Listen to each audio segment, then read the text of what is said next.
Bonjour à toutes, bonjour à tous. Des images, des sons, des paroles que l'on aurait préféré ne jamais diffuser. Un drame qui restera marqué au fer rouge chez ceux qui l'ont vécu. Les effets physiques et psychologiques de ces inondations sont immenses. Aujourd'hui, nous sommes le 20 juillet, une date qui restera marquée dans l'histoire de la Belgique à la veille de la fête nationale. C'est un jour de deuil national. Ce deuil national, nos journalistes sur le terrain vont le suivre pour vous. On va retrouver dans quelques instants Laurent Rare qui est à Verviers avec Olivier Coll, Benjamin Verpoorten à Troo, Sarah Hendricks à Angleur, Ophélie Fontana sur la place Royale à Bruxelles, Laurent Vandenberg dans le Brabant wallon à Wavre, Arnaud Montero à Esoprel et Arnaud Pilet à Rochefort. Laurent Rare, je viens de le dire, vous êtes à Verviers, une ville particulièrement frappée par ces inondations. C'est là que le roi et la reine vont se rendre dans quelques instants, Laurent. Oui, je me trouve précisément à la caserne des pompiers de Verviers, à environ 2,5 km du centre de Verviers, donc sur les hauteurs de Verviers. Et c'est effectivement ici que va se tenir la cérémonie officielle avec la présence des autorités. On va vous faire découvrir les lieux. Suivez-moi sur ces images de Didier Hildery. Vous voyez tout d'abord, ces drapeaux qui sont en berne. Il y a bien sûr le drapeau belge en berne, entouré d'autres drapeaux de la région wallonne. Il y a également évidemment les drapeaux importants tels que le drapeau des pompiers, parce que les pompiers seront énormément mis à l'honneur lors de cette cérémonie. Vous voyez d'ailleurs tous les corps d'intervention qui sont présents. Il y a bien sûr les pompiers, il y a la protection civile. Vous voyez le dispositif derrière avec les camions de pompiers. Il y a également la police qui est présente parce qu'elle interviendra également dans les témoignages tout à l'heure. Et puis cette journée, elle est bien sûr placée sous le signe des familles, des victimes, des sinistrés. Et il y en a à côté de moi, des sinistrés qui ont été particulièrement touchés lors des inondations. Je vais d'abord me tourner vers cette famille qui vient de Theux. Bonjour Sandrine Verlaine. Bonjour. Expliquez-nous d'abord comment allez-vous aujourd'hui ? Ça va, on encaisse un petit peu, on est chez la tante de mon mari, on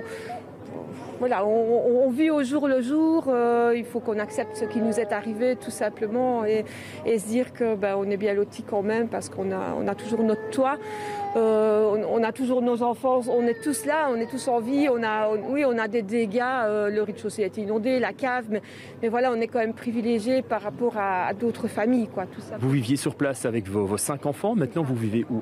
Nous vivons chez la tante de mon mari, donc à Tiège, qui nous a gentiment recueillis tous, donc on est monté à 8 personnes quand même, donc on tient tout simplement à la remercier de tout ce qu'elle fait pour nous, et voilà, on n'a pas de mots pour lui dire... le réconfort qu'elle nous rapporte aussi, à part lui dire merci, on ne sait rien dire de plus, quoi. Donc voilà. Et on sent bien l'émotion dans votre voix, on vous souhaite bon courage. À vos côtés, il y a un restaurateur de spa, Karim Medmoudi. Oui. Bonjour. Bonjour. Et vous, comment allez-vous aujourd'hui, quelques jours après ces terribles images qu'on a tous vues et qui ont frappé la province de Liège ? On est en mode faut réagir, on essaie d'abord de sortir tout ce qu'il faut sortir puisque nos locaux font 100 mètres carrés de cave au niveau cuisine donc qui était aménagé, sortir tout le matériel, après avoir sorti tout le matériel, renettoyer tout. On arrive tout doucement à avoir une partie propre mais on n'y est pas encore. Ce matin, je devais normalement avoir des rendez-vous pour retrouver du matériel parce que plus vite je retrouve du matériel, plus vite je peux travailler. On travaille beaucoup d'artisanat. On veut être très belge et trop belge peut-être, mais bon, c'est toujours mieux comme ça. Et ça demande beaucoup de matos. Je pense qu'à mon avis, on aura besoin d'une 50aine de milliers d'euros pour réinjecter rien que pour le matériel. Et donc, il faut espérer que les assurances nous suivent et qu'on puisse redémarrer. Merci beaucoup pour ce témoignage, Monsieur Medmoudi. On vous souhaite un bon moment aujourd'hui. Et évidemment, dans ces interventions, il y a eu, bien sûr, les pompiers qui sont intervenus dans ces habitations. Je vais me tourner vers le chef de corps. Suivez-moi, il est là-bas, il parle avec ses hommes, vers le commandant de la zone. Bonjour, Major Vassen, je me tourne vers vous puisque vous attendez tout comme nous les autorités. Aujourd'hui, les pompiers sont mis à l'honneur, c'est bien normal. Vous êtes vous-même intervenu avec tous vos hommes dans cette zone. Tout à fait, donc les pompiers, les services de secours en général, le corps ambulancier et pompiers nous concernant. Et donc oui, les pompiers et les ambulanciers ont beaucoup donné durant cette semaine. Vos casernes n'ont pas été épargnées par ces inondations. Tout à fait, donc sur les 9 postes que comporte notre zone, nous avons 3 casernes qui ont été complètement sous eau. Comment va l'état des troupes ?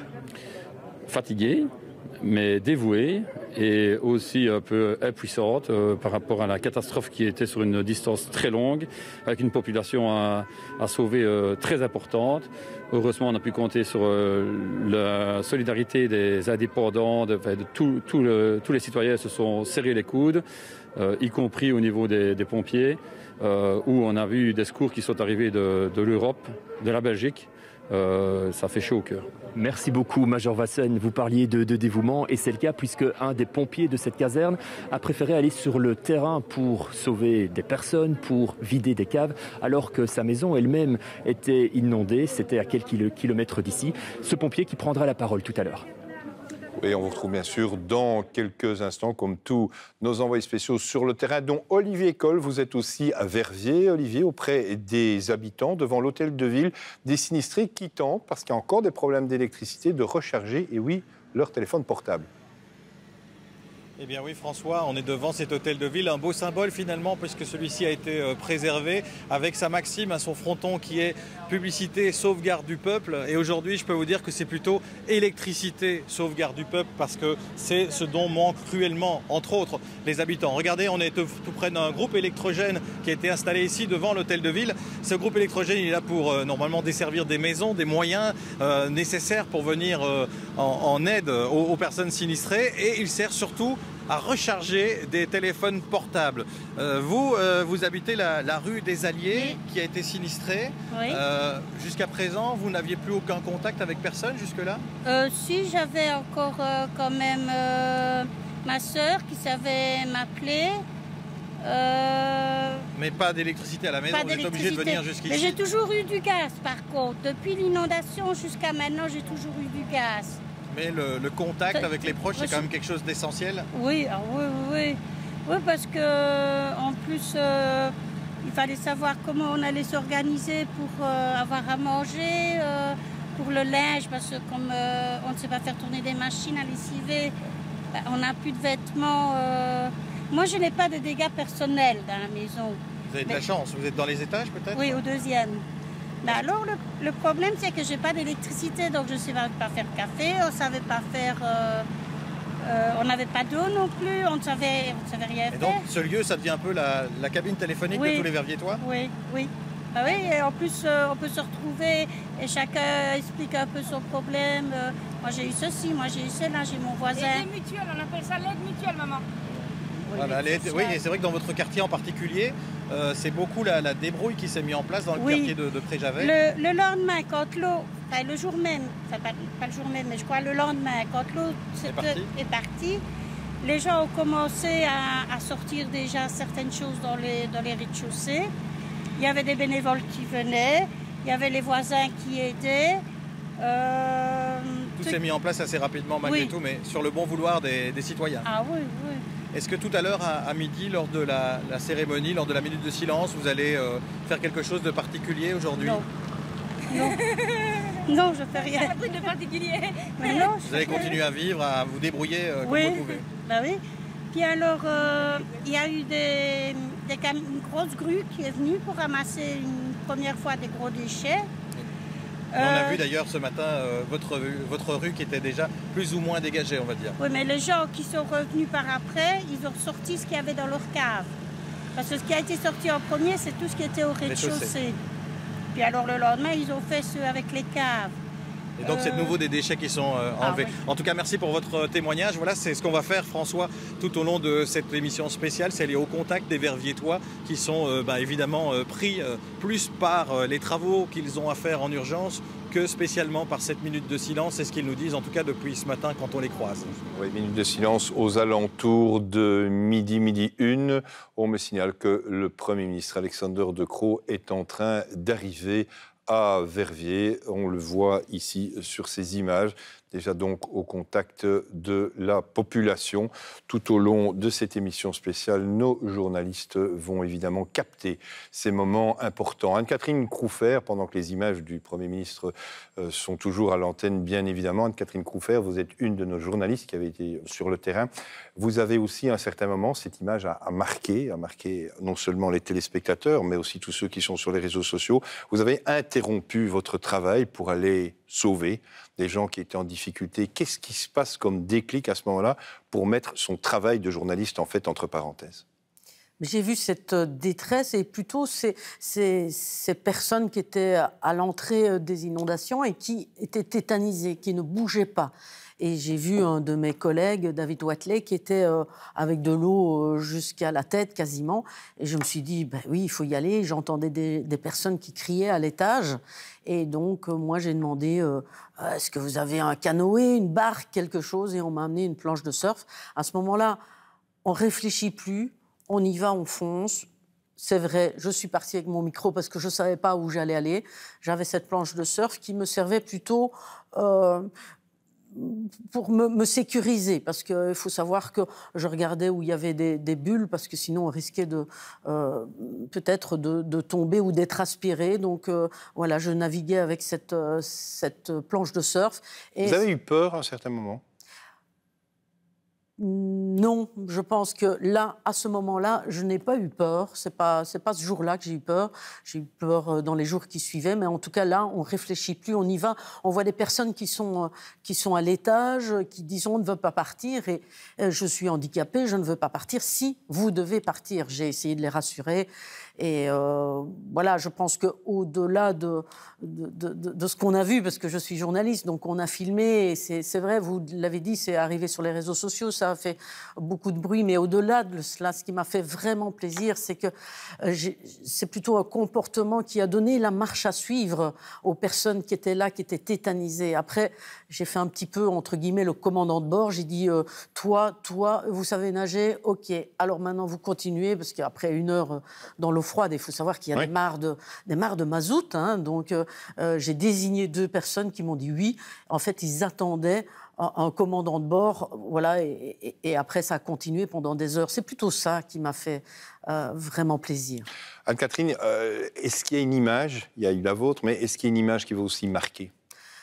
Oui, une image terrible, c'était à Traux, dans le quartier de La Brouque, où il y a la Vesdre qui s'est transformée en torrent. On est d'un côté de la Vesdre et de l'autre côté, on voit une maison qui est cassée en 2. Et surtout, on voit 2 personnes qui crient. On devine une personne plus âgée, un fils qui est en dessous.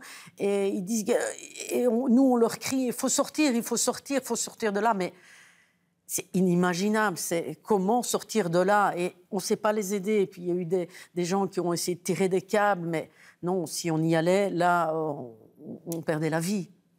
Est-ce qu'à un certain moment, on se dit qu'on est face à une catastrophe d'une telle ampleur quand on est dedans, ou c'est après qu'on vit cette impression-là? Moi, j'ai eu... c'est quand j'étais dedans, mais pas le premier jour, je dirais plutôt le 2e, voire le 3e jour. J'habite à Angleur, donc là, j'avais déjà vu que l'Ourthe, la Vesdre, etc. avait débordé. Mais quand on voit la Meuse, j'ai tout de suite pensé à des films catastrophes, comme New York qui était envahi d'eau, etc. Et je me dis, là, vraiment, j'ai eu peur, quoi. Je me dis, mon Dieu, l'eau, elle monte. Et si elle déborde au centre-ville, et on prenait d'ailleurs la bourgmestre faisant fonction, Madame de Freyn, à ce moment-là, on dit, mais elle est folle, elle dit qu'il faut évacuer, ça ne va pas. Mais en fin de compte, elle avait raison. Merci Anne-Catherine pour votre témoignage, et on revient tout à l'heure avec vous en plateau, car on se rend à Verviers. Laurent Rare, je le disais, les autorités sont présentes, le Premier ministre vient d'arriver, avec aussi, je suppose, les ministres présidents. Oui, le Premier ministre Alexander De Croo qui s'entretient en ce moment avec la bourgmestre de la ville de Verviers, Muriel Tarnion. Elle est à côté d'Hervé Jamard, le gouverneur de la province de Liège. Et puis vous pouvez voir également la ministre de l'Intérieur, Annelies Verlinden. Les ministres présidents sont effectivement présents. Un peu plus loin, Elio Di Rupo. Il y a également Pierre-Yves Géolet et Rudy Vervoort, le ministre président de la région Wallonne. Alors tout autour, eh bien, il y a un dispositif assez important, bien sûr, puisqu'on attend le roi et la reine. Il y a tous les corps d'intervention qui sont prêts à les saluer. D'ailleurs, le roi et la reine vont les saluer, à la fois les pompiers, la police, la protection civile, tous ceux qui sont intervenus sur le front et qui continuent d'intervenir encore aujourd'hui. Et puis, il y a aussi à l'entrée de cette caserne de pompiers, eh bien, quelques personnes à vue d'œil, une 50aine de personnes qui sont venues. Certaines de ces personnes ont un drapeau, d'autres ont des fleurs, venues saluer ce moment de commémoration, dédié évidemment aux victimes, aux personnes qui sont disparues et à toutes les familles touchées par ces inondations. Sarah Hendricks, vous êtes à Angleur. Sarah, vous êtes devant l'hôtel de ville. Est-ce qu'on continue, là, pour l'instant, évidemment, de déblayer, je suppose? Oui, en fait, moi, je me trouve dans la cour d'une école ici à Angleur, l'école Saint-Éloi-Saint-Remy, qui venait à peine d'être rénovée et qui a été lourdement touchée par les inondations. C'est vrai que dès les premiers jours, les profs ici qui n'étaient pas en vacances à l'étranger ont débarqué pour essayer de déblayer, de nettoyer, de sauver ce qui pouvait l'être. J'ai à mes côtés le prof de sport, Vincent Van Michel. Bonjour. Vous pouvez un petit peu nous expliquer ce qui se passe ici en ce moment dans la cour? Là, ici, en ce moment, on est en train de nettoyer. Donc, on a beaucoup d'aide de bénévoles. On est en train de nettoyer tout ce qui peut être nettoyé. Donc, les jouets des enfants de maternelle, de primaire. Donc, tous les jouets en plastique, tous les bacs à jeux dont les enseignantes se servent pendant la journée. Malheureusement, tout ce qui était en papier, donc tous les livres, tous les cahiers de classe qui venaient d'être commandés et qui étaient prêts pour la rentrée sont partis sous eau. Donc, on a dû tout jeter. Donc, tout ce qui est papier, carton dans l'école n'existe plus. Tout ce qui était en bois, MDF, etc., a gonflé, donc est à jeter aussi. On ne garde en fait que le plastique, le métal et alors les gros objets qui peuvent encore être nettoyés et sauvés. Et on essaye de se dépêcher puisque au niveau de la météo pour le moment, on a beaucoup de chance, mais est-ce que ça va durer? Est-ce que vous pensez pouvoir être prêt pour la rentrée de septembre? Personnellement, je n'en ai aucune idée. Ce qui se passe en fait, c'est que je suppose que les assureurs vont faire leur travail. On est déjà prévenu qu'on va devoir reprendre avec sûrement du matériel qu'on a sorti, des bancs qui ont gonflé, on va les nettoyer quand même pour s'en servir parce que c'est sûr qu'au 1er septembre, on n'aura pas de nouveau matériel. Et c'est en cours d'année que les locaux seront rénovés suite aux grosses dégradations, peintures, murs, etc., que les portes devront être changées, que le mobilier alors devra être changé. Mais tout ça, je pense, va se faire en cours d'année. Les chaudières aussi sont à changer, les photocopieuses sont à changer. Tout ce qui est ordinateur qui se trouvait au rez-de-chaussée et qui était toujours dans l'école est à remplacer. Donc tout ça, à mon avis, va prendre des semaines, voire des mois. On le voit ici comme ailleurs, il y a beaucoup de solidarité, des profs qui sont venus, mais aussi des parents, des enfants.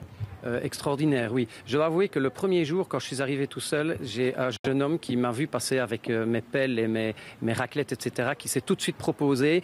Là, il a appelé ses frères qui sont venus nous aider. Je me suis retrouvé en 1 heure avec 25 personnes qui m'aidaient à racler la boue dans la cour. Et tous les jours, c'est comme ça. Tous les jours, des gens se présentent. Alors, on a des bénévoles qui viennent de Mons, qui viennent même parfois de Flandre, etc. On a des enseignants d'autres écoles ici qui n'ont pas été touchés, qui viennent nous donner des coups de main, des directions d'autres écoles. On a des parents d'élèves avec certains élèves qui sont venus nous donner des coups de main. Enfin, je crois qu'on ne saura jamais remercier tout le monde parce que des gens viennent et puis repartent. On a beaucoup d'aide aussi au niveau nourriture. On reçoit de l'eau, on reçoit à manger. C'est magnifique, c'est extraordinaire. Une dernière question ici. C'est vrai qu'aujourd'hui, c'est une journée de deuil national. Est-ce qu'on a une petite pensée particulière aujourd'hui ? Bien sûr, puisque nous, d'une certaine façon, on est impactés. C'est notre école, c'est notre lieu de travail. Mais on pense surtout aux gens qui ont perdu leur maison, leur habitat, et surtout qui ont perdu des proches là-dedans. Et je crois que pour ces gens-là, il faut le faire, oui, bien sûr. Merci beaucoup, Monsieur Van Michel. Alors ici, on va vous laisser travailler, puisque François, il y a encore beaucoup de travail dans cette école d'Angleur. Merci Sarah. Benjamin Verporten, vous êtes à Traux, dans un des endroits de la commune qui est le plus touché, le plus inondé. Eh bien oui, pour vous donner une idée, au pire moment des inondations, l'eau aurait été au-dessus de moi. On parlait ici de 3 mètres d'eau et vous le voyez, cette eau, elle a encore du mal à sortir. Traditionnellement, ici, c'est un pré en fait et nous sommes sur un chemin qui permet de rejoindre une maison derrière. Et tous les riverains en fait qui vivent ici, au cœur de ces intempéries, au cœur de ces inondations, ils ont eu le sentiment d'être oubliés. On va voir ça avec une riveraine, Jeanne. Alors, qu'est-ce qui s'est passé en fait durant ces inondations? Vous vous êtes retrouvés vraiment seuls? On s'est retrouvés vraiment seuls, sans demande si tout se passait bien, si on avait besoin de rien, est-ce qu'on avait besoin d'un coup de main pour, par exemple, sortir de la maison, parce qu'en soi, avec tout ça, c'est un peu compliqué de sortir de chez soi. Donc on s'est retrouvés vraiment sans aide, sans nouvelles, sans demande si tout se passait bien pour nous, quoi.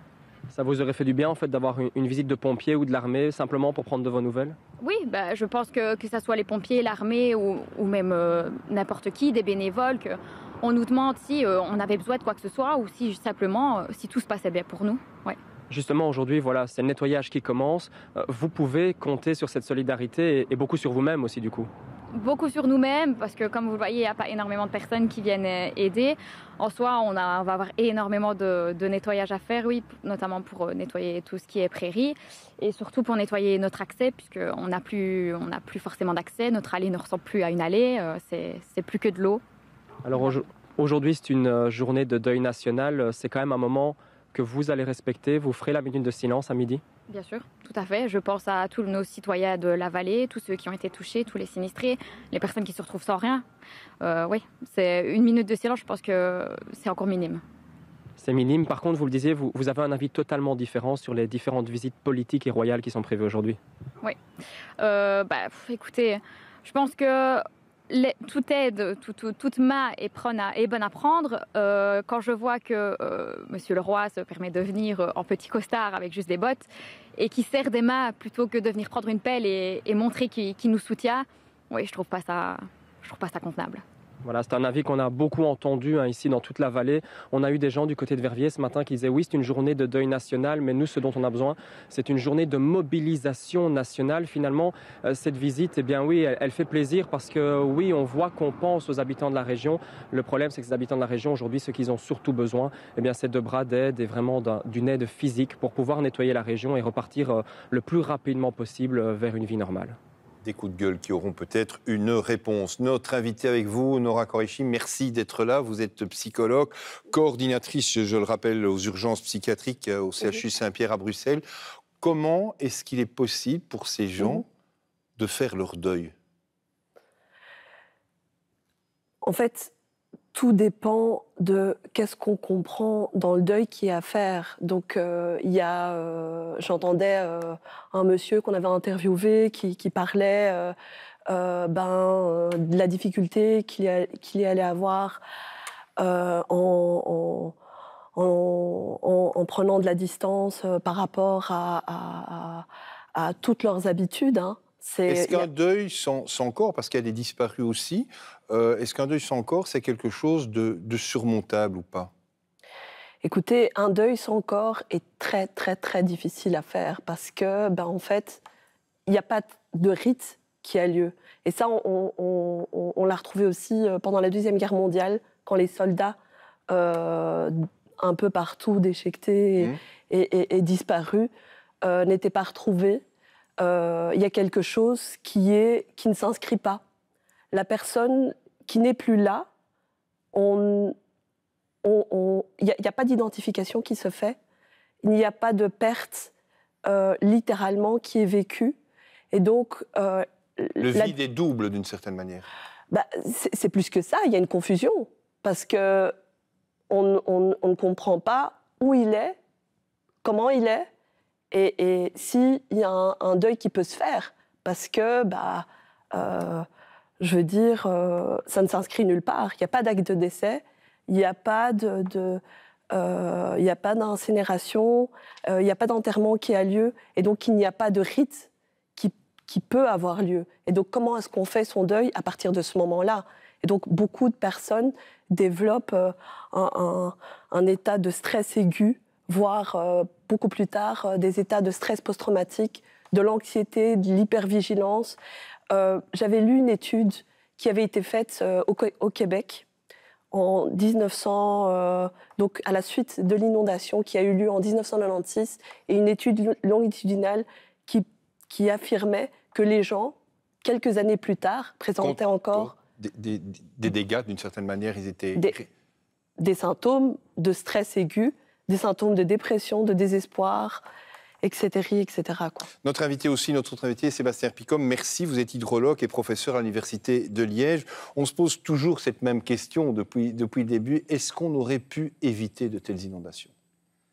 Alors quand on voit les quantités d'eau qui sont tombées, donc la pluie qu'on a eue aussi bien en termes d'intensité, donc de quantité d'eau par mètre carré, que de durée, et surtout d'étendue du territoire qui a été touché par les inondations, par les pluies, on n'aurait pas pu éviter les inondations. Toute cette eau qui tombe sur le territoire va ruisseler sur le terrain, arriver dans les rivières, et a conduit à des débits qu'on a observés partout, qui sont largement au-dessus de tout ce qu'on a pu déjà observer dans le pays, et même au-delà des débits de référence qu'on qu'on avait pris en compte pour dimensionner les dispositifs anti-crues. Donc on a été en termes de débit totalement dépassé, aussi bien parce qu'on n'a jamais connu ce genre d'événement, que finalement on n'était pas prêt à être protégé contre ce genre d'événement. Laurent Rare, vous avez à vos côtés donc une invitée qui est une personne qui a été touchée directement par ces inondations, Laurent. Oui, elle aussi, parce que les personnes sinistrées ont évidemment une place importante dans cette journée. Chaque bourgmestre a pu inviter quelques familles de sa commune pour assister à cette cérémonie. Et il y a effectivement à mes côtés, voilà, vous entendez la petite fille pleurer à l'instant parce qu'effectivement, elle se demande un peu ce qui se passe. Bonjour Madame Charlotte Aubiomont, merci de nous accorder quelques minutes de votre temps, juste avant l'arrivée du roi et de la reine. Vous êtes ici avec votre époux, avec votre deux filles. Comment allez-vous aujourd'hui ? On fait comme on peut. S'il y a des hauts et des bas, c'est très compliqué. Il y a des moments où ça va, on prend espoir, et d'autres moments où on est terrassé parce que c'est compliqué. On se dit tout ce qu'il va falloir faire, tout ce qu'il va falloir mettre en place. Parce que vous venez d'ici, du centre, hein, vous venez d'Anzival, un quartier dans lequel on était nous-mêmes en reportage dimanche matin. On a vu effectivement déjà des maisons détruites, d'autres qui ne tiennent plus. Comment va votre bâtiment ? On ne sait pas. Vous n'êtes plus dedans? On n'est plus dedans, c'est inhabitable, on n'a plus d'eau, plus d'électricité, on ne sait même pas si c'est stable. Donc non, on a plein d'incertitudes parce qu'on ne sait rien. Vous logez où, madame? Pour le moment, on est chez mes parents. On a été relogés en urgence chez mes parents, heureusement. Vos deux filles, 2 ans et 6 ans, si je ne me trompe, comment vont-elles? Est-ce que vous trouvez les mots pour leur expliquer? La petite, ça va, ça peut aller. La grande, c'est compliqué. On essaie de lui expliquer le plus simplement possible, lui expliquer avec des mots simples, mais c'est compliqué aussi parce que même nous, on ne sait pas, on n'a déjà pas de certitude pour nous. Alors pour elle, la seule chose qu'on peut lui dire, c'est qu'on est en vie, qu'on est une 4 et qu'on a de la chance d'être tous ensemble et que c'est ça le plus important et qu'après le reste... on retrouvera bien. Merci beaucoup madame, on vous sent très ému et on le comprend évidemment. Voilà, un témoignage évidemment bouleversant comme beaucoup d'autres. Oui, Laurent, et on vient de le voir, l'escorte royale est en train d'arriver ici à Verviers. Le roi et la reine vont sortir de voiture dans quelques instants. C'est une journée, je le rappelle, de deuil national à la veille de ce 21 juillet. Daniel Welter, vous êtes avec nous, je le rappelle, vous êtes journaliste politique et vous suivez la vie de la famille royale. Pourquoi le roi doit être présent lors de cette fameuse journée de deuil national ? C'est très important parce que le roi, c'est le chef de l'État.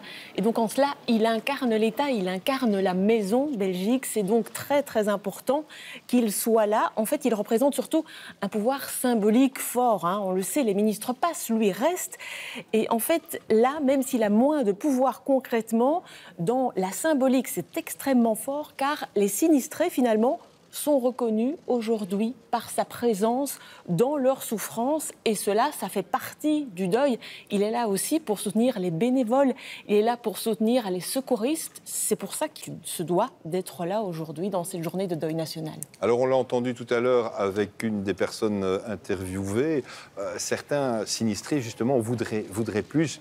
L'importance de la fonction fait que d'une certaine manière, le roi reste aussi dans un rôle qui donne l'impression qu'il est en retrait à certains moments, qu'il n'est pas sur le terrain, comme on dit. Voilà, il est sur le terrain sans y être. Le roi, il règne, mais il ne gouverne pas. Ce sont les ministres qui gouvernent. Et c'est vrai qu'il va à la rencontre des sinistrés. Il ne va pas leur donner un chèque de 500 ou 2000 euros. Ce n'est pas son rôle. Non, il est vraiment là pour transmettre, pour soutenir. Alors, c'est vrai que... Et on l'entend bien, beaucoup de sinistrés reprochent finalement au roi Philippe de ne pas en faire plus, de ne pas prendre une raclette, un seau, une pelle. On a entendu l'expression de ne pas être autrement qu'avec ses bottes, mais d'être vraiment, de donner un coup de main, il n'y a pas d'autre expression. Oui, mais bon, est-ce qu'on a vu Elio Di Rupo avec une raclette? Est-ce qu'on a vu le Premier ministre avec une raclette? Non. Il l'aurait fait, on aurait dit, écoutez, le roi qui donne un coup de main, d'accord, mais c'est juste pour jouer un rôle devant les caméras. Donc, on lui aurait en même temps reproché un certain populisme. Mais on sait qu'aujourd'hui, sur les réseaux sociaux, voilà, si on est présent, c'est pour donner un coup de main, ou alors on ne vient pas. Daniel, d'autres rois, à certains moments, se sont rendus sur les catastrophes. Est-ce qu'ici, on peut dire que le style du roi Philippe est différent dans ce genre de situation exceptionnelle? Oui, le style du roi Philippe est différent parce que le roi Philippe a son style, il est plus en retrait. Et c'est vrai que voilà, il a ses bottes, il a son pantalon crème. On se dit c'était peut-être pas la tenue adéquate. Il est toujours un peu en retrait. Mais on l'a quand même vu sur certaines images toucher le bras d'un sinistré. Alors avant lui, on a vu Albert II, mais Albert II, c'était une autre personnalité. Pour l'instant, on voit les images d'archives quand il est les premiers jours justement sur les inondations. Vous restez bien sûr avec nous. Ophélie, on repasse avec les images évidemment du roi pour l'instant à Verviers. On vous voit aussi parce qu'il faut le dire, demain c'est le 21 juillet, un 21 juillet, fête nationale, mais assez différent. Oui, exactement, François. Sobriété, ce sera vraiment le mot d'ordre pour cette cérémonie de la fête nationale qui a donc été maintenue, mais qui sera bien moins fastueuse que prévu. Alors tout d'abord, au niveau du défilé militaire, il y aura moins d'hommes, moins de matériel aussi. Pourquoi ? Eh bien parce que l'armée a été appelée en renfort justement sur le front des inondations. Et puis au niveau du défilé civil, là, ce sera même encore plus visible parce que les policiers, les agents de la protection civile, les pompiers sont vraiment sur le terrain depuis le début de ces inondations. Donc il y avait une volonté que ça se voit dans ce défilé, que ce soit, comme je vous le disais, bien moins fastueux. Alors certains se demanderont même pourquoi on n'a carrément pas annulé cette cérémonie de la fête nationale, une manière aussi de récupérer l'argent, ai-je pu entendre, pour donner aux sinistrés. Eh bien, du côté de la chancellerie du Premier ministre et du Palais Royal, on a dit non, pas question, il faut maintenir cette cérémonie. Pourquoi ? Eh bien parce qu'au lendemain de cette journée de deuil national, ce sera important encore une fois, rendre hommage aux victimes et puis aussi de saluer, de mettre en avant le travail de celles et de ceux qui sont en ce moment sur le front des inondations. Et donc voilà, la cérémonie, on a bien lieu. Regardez ici sur la place des Palais, en face du Palais Royal, on est en train d'installer. Les ouvriers s'activent pour notamment installer la tribune royale qui est juste derrière moi. Et puis dans les tribunes, ici, qui se situent sur la place des Palais, il y aura aussi une présence des héros du Covid. Raison pour laquelle le Palais Royal a vraiment voulu maintenir la cérémonie, parce qu'il faut aussi rendre hommage à ceux qui sont sur le front de la crise sanitaire qui est toujours en cours. Il ne faut pas les oublier. Donc voilà autant de raisons qui font que la cérémonie aura bien lieu, même si ça fait grincer des dents. Mais je peux vous dire d'expérience, pour être ici à ce moment de l'année sur la place des Palais, l'ambiance n'est clairement pas à la fête. L'ambiance n'est pas la même que les années précédentes. Oui, on retourne, on redécouvre évidemment les images à Verviers avec le roi et la reine. Je viens de dire, Daniel Welter, le roi et la reine, est-ce que la reine joue un rôle particulier aussi dans ce genre de situation ? Oui, elle est toujours là, aux côtés de son mari, en soutien, mais elle doit être toujours un petit peu en retrait. Et on sait, la reine Mathilde, elle prend toute la lumière, mais vous l'avez vu, à chaque déplacement du roi, c'est finalement la 3e fois qu'on le retrouve déjà dans la région sinistrée. Dans les régions sinistrées, elle est toujours là, mais toujours un petit peu en retrait, mais toujours aussi en soutien à son mari, le roi Philippe, et à l'écoute des sinistrés. Laurent Vandenberg, vous êtes dans une caserne de pompiers, une caserne qui est très vide, et cela pour une raison particulière.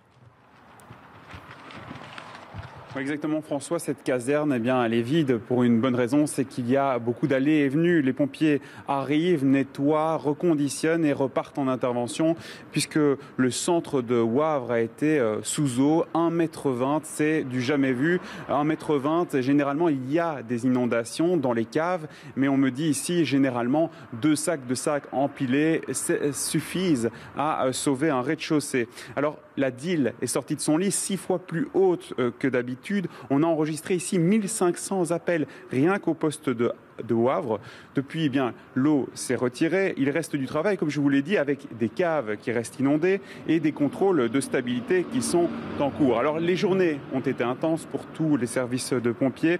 Ils ont voulu aider dans les mesures du possible. À Wavre, on a même fait des sauvetages en barque, mais il n'y a eu aucune victime. Et ça, me dit-on ici, c'est l'essentiel, évidemment. Alors, il y a d'énormes pensées pour tous les collègues maintenant, les confrères liégeois. D'ailleurs, la zone de Wavre est partie en renfort. 2 de ces bateaux ont été envoyés dans la région liégeoise. Ils ont été mis en difficulté pendant les intempéries. Ils ont évidemment d'énormes pensées pour leurs confrères. Et on vient de le voir sur les images, donc le roi et la reine se rendent pour justement la cérémonie officielle à l'intérieur. Mais là, ils sont encore en train de discuter avec un certain nombre de personnes qui sont intervenues directement, comme les pompiers, les personnes de la protection civile. Et ils s'entretiennent aussi, non seulement avec les services de secours, mais bien sûr avec des personnes qui ont été touchées directement. Dans le Hainaut, à Esoprel, on retrouve Arnaud Montero. Arnaud, bien sûr, une région un peu moins touchés que d'autres, mais les dégâts, là aussi, sont quand même importants. Oui, ici à Esoprel, vous le voyez sans doute, les drapeaux sont aussi en berne. Cette journée de deuil national, on la vit véritablement et pas besoin vraiment de voir des drapeaux en berne pour se rendre compte de la difficulté de la situation. On le voit aussi sur les visages des habitants. Ça fait maintenant déjà 3-4 jours qu'ils vident leur maison. On peut encore voir des pompes vider l'eau des caves. Donc vraiment une journée de deuil national vécue profondément. Mais il y a aussi un autre soulagement. Un autre sentiment, c'est celui peut-être du soulagement des habitants d'Esoprel ici. Il n'y a pas une mort ici rue Lambeau ni dans les alentours. Donc voilà, il y a ce double sentiment assez partagé. Et il y a même aussi parfois un sentiment de fierté quelque part aussi, car la solidarité fonctionne très très fort ici dans la rue Lambeau à Esoprel. On apprend à connaître ses voisins, on apprend aussi à connaître des personnes venues de Bruxelles, de Charleroi, qui viennent encore ce matin donner des coups de main. Donc il y a ce double sentiment, à la fois soulagé qu'il n'y a pas eu de drame dans cette rue et qu'il n'y a eu finalement que des dégâts matériels. Et les habitants nous l'ont aussi confié comme une lueur d'espoir. Dans quelques semaines, sans doute dans quelques mois, ils se sont tous donné rendez-vous pour faire un barbecue, une histoire de mettre tous ces mauvais souvenirs de côté ici à Esoprel. Olivier Coll à Verviers, à côté évidemment encore, vos côtés pardon, des riverains. Oui, des riverains, des commerçants, surtout François, parce que là, on est sur la place verte. On est arrivé ici, je me souviens, jeudi matin, il y avait encore de l'eau sur cette place verte qui est pourtant distante de la Vesdre de bonnement 250 à 300 mètres. L'eau s'est maintenant retirée et le décor est sensiblement différent parce que beaucoup d'opérations ont eu lieu depuis. Je voudrais vous présenter Ilami. Ilami, il a une supérette ici, juste à côté de nous, sur cette place verte de Verviers.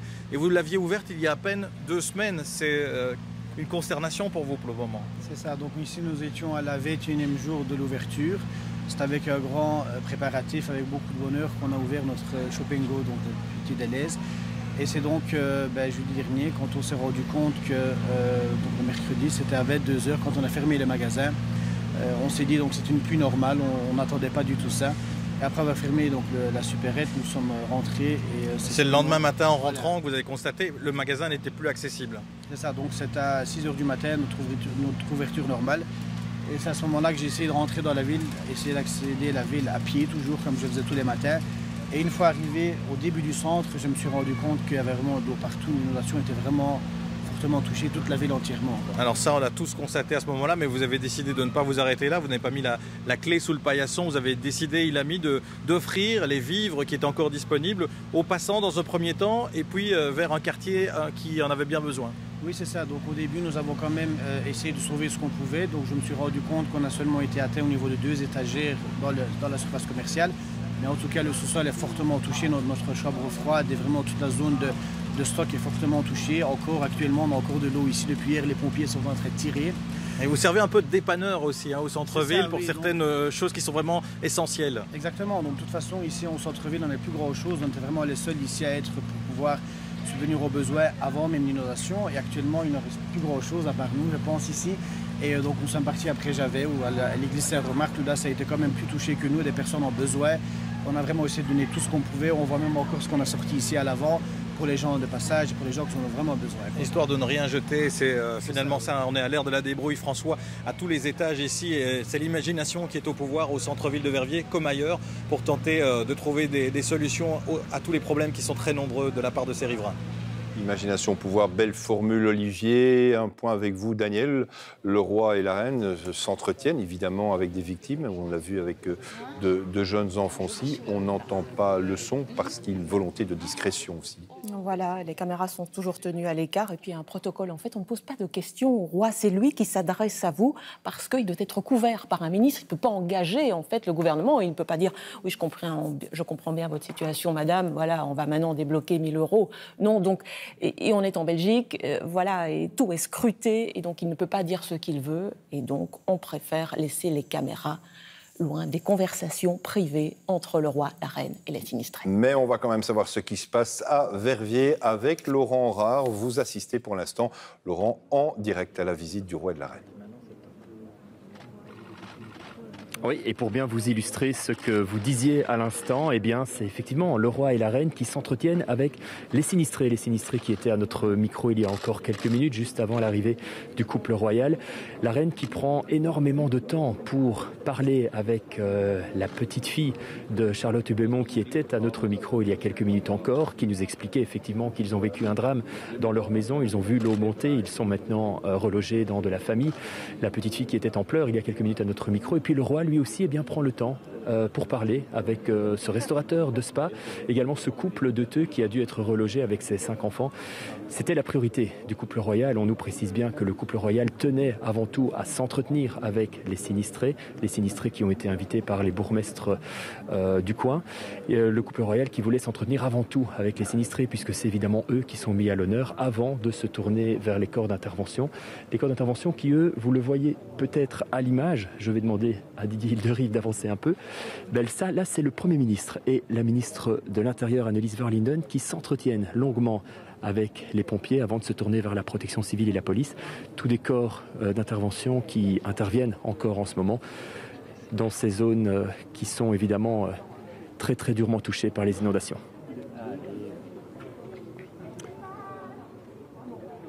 Vous le voyez, donc le roi et la reine qui continuent à s'entretenir avec les enfants, donc aussi qui ont été les premières victimes et qui risquent peut-être, on le disait, d'être marqués sur le très long terme. Sarah Hendricks, vous êtes à Angleur, vous êtes en rue, la solidarité continue évidemment et le déblaiement aussi.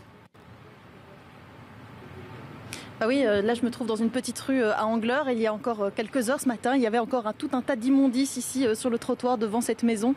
Et il faut dire que les inondations, elles ont provoqué beaucoup de dégâts dans les habitations.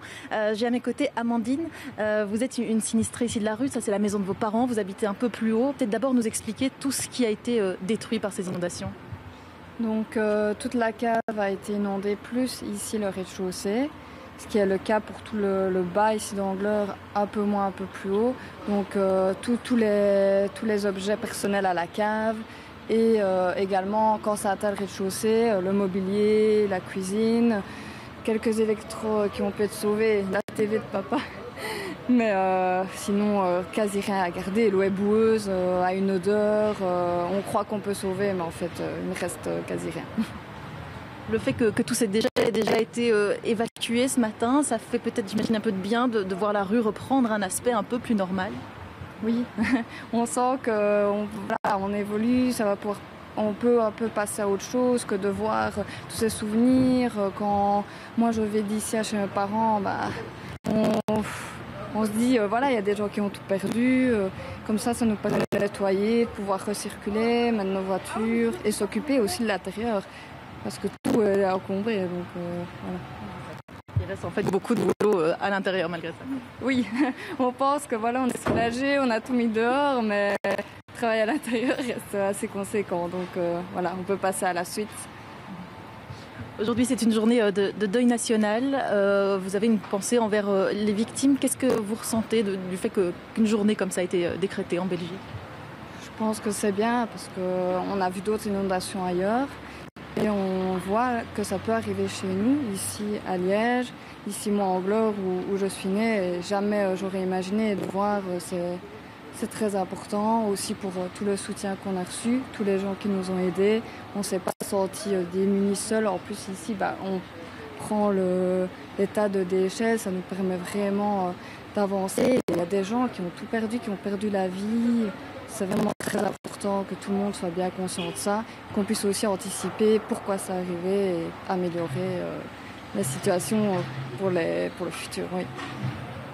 Merci beaucoup Amandine, bon courage pour la suite. Ici François, à Angleur, je pense qu'il y aura de nombreux citoyens qui respecteront la minute de silence à midi. Arnaud Pilet, vous êtes à Rochefort, on peut le dire dans la Muroise, c'est une région particulièrement touchée. Oui, c'est une des pires dans la province de Namur, avec Jemelle juste à côté. Ici, je peux vous dire que depuis des jours et des jours, on évacue, on déblaye.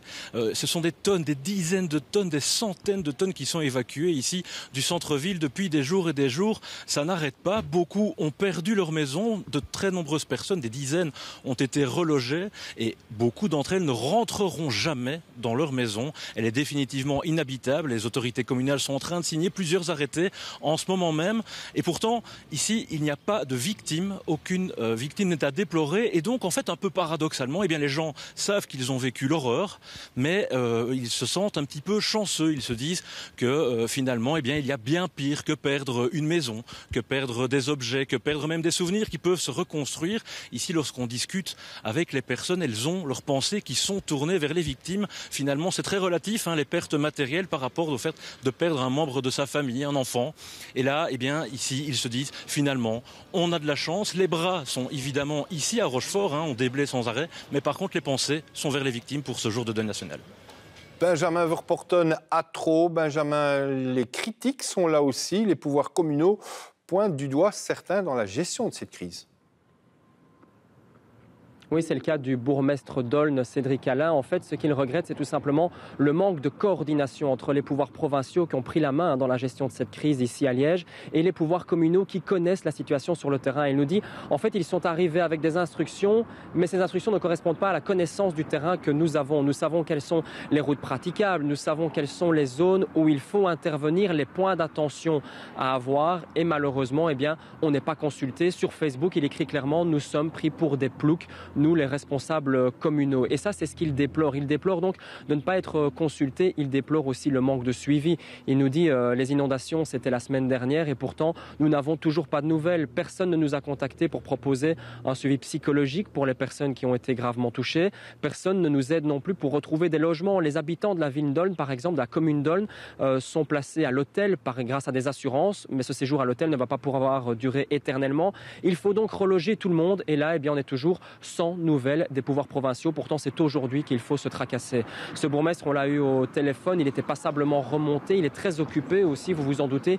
Il court un peu partout pour tenter d'arranger la situation. Et ce qu'il nous disait, c'est que aussi on manque d'aide sur le terrain. Il y a plusieurs endroits, par exemple, où il n'y a aucune signalisation. On a vu tout à l'heure, juste avant d'arriver sur place, un camion de l'armée qui tombait dans le bas-côté parce qu'il a voulu se garer et rien n'indiquait qu'il y avait un véritable trou et que toute la zone était encore inondée. Et donc, eh bien, les pouvoirs communaux demandent vraiment à être pris un peu plus au sérieux dans cette crise parce que c'est eux qui sont sur le terrain, c'est eux qui connaissent la situation. Alors, un dernier mot, ce qu'il regrette aussi évidemment, c'est que pendant que lui gère la crise, eh bien, d'autres, nous dit-il, se baladent, entre guillemets, passent de ville en ville, serrent des mains, alors que tout ce qu'il demande, c'est une aide d'un pouvoir politique supérieur qui pourrait les guider dans cette crise qui maintenant commence à durer parce qu'il nous dit aussi la fatigue commence à se faire de plus en plus ressentir.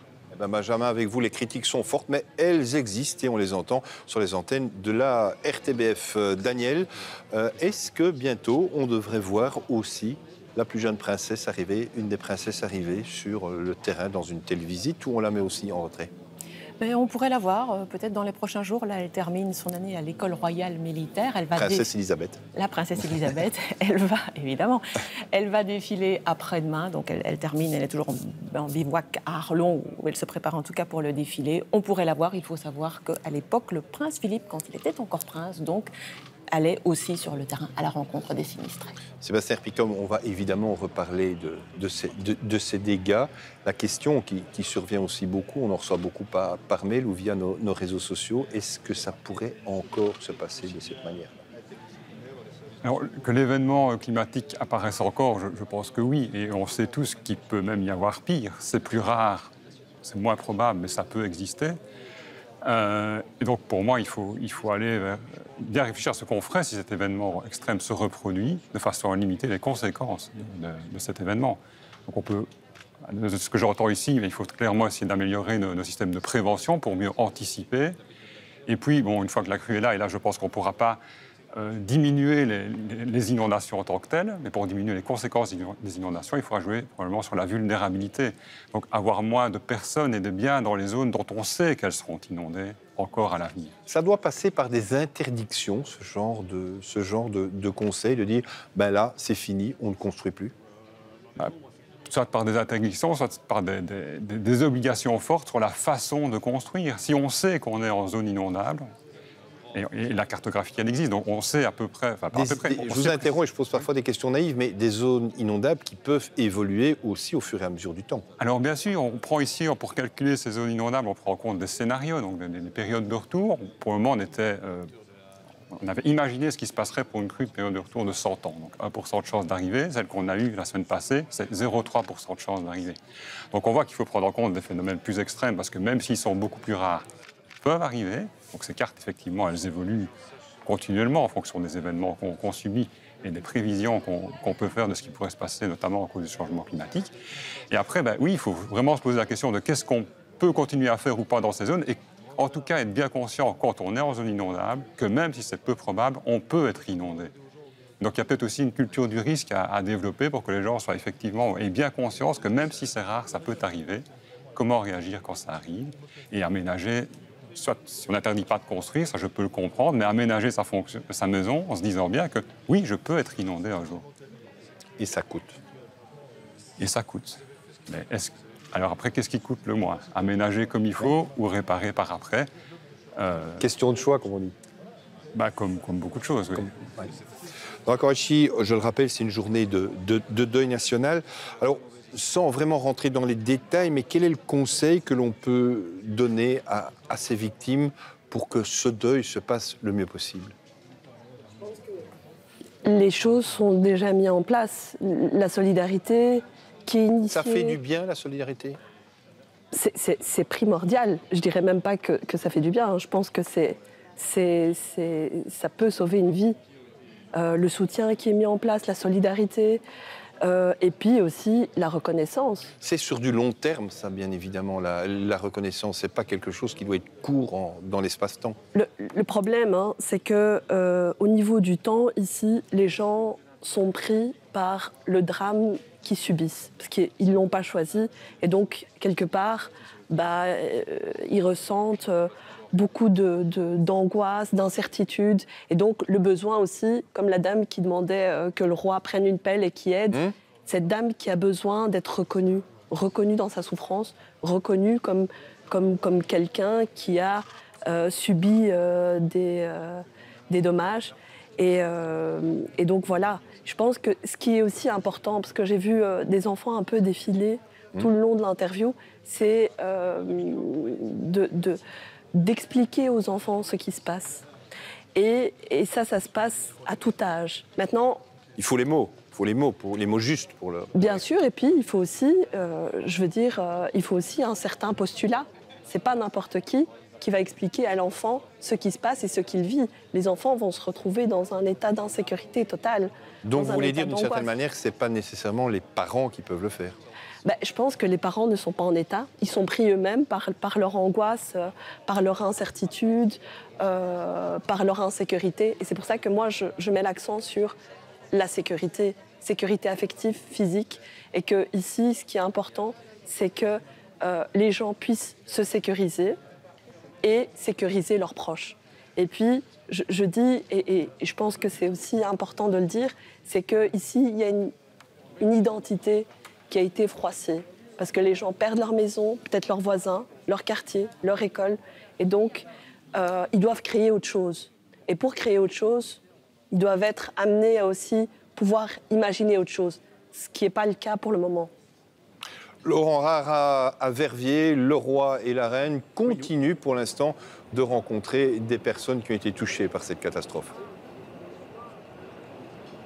Effectivement, du coup, on s'est un peu écarté et on se trouve devant la caserne des pompiers, à quelques mètres de la cérémonie. Et il y a, tout autour de moi, je vais vous décrire la situation, il y a une centaine de personnes, des personnes qui sont présentes, bien sûr, pour assister à cette minute de silence, dans un grand silence, évidemment, on attend encore quelques minutes de cela. Des personnes qui sont aussi intervenues sur le front, parmi les personnes, avec les personnes, évidemment, qui en avaient besoin. Et j'ai notamment, à côté de moi, des jeunes qui sont intervenus, qui viennent de la jeune chambre de Liège, Bonjour Lionel Legrand. En quoi êtes-vous intervenu?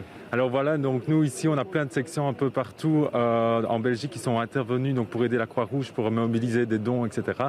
On a eu des équipes qui ont été complètement sur le terrain, nettoyer, aider les autorités à faire de la circulation, aider les autorités à passer avec des camions de pompiers. Donc voilà, on essaie vraiment de se rassembler un maximum avec tous ces jeunes pour aller sur le terrain. Vous-même, vous êtes allé sur le terrain, vous avez vu des choses évidemment. Effectivement, ça fait 4 jours qu'on est sur le terrain et c'est vrai qu'il y a énormément d'émotions parce que on voit les images qui passent à la télé, etc.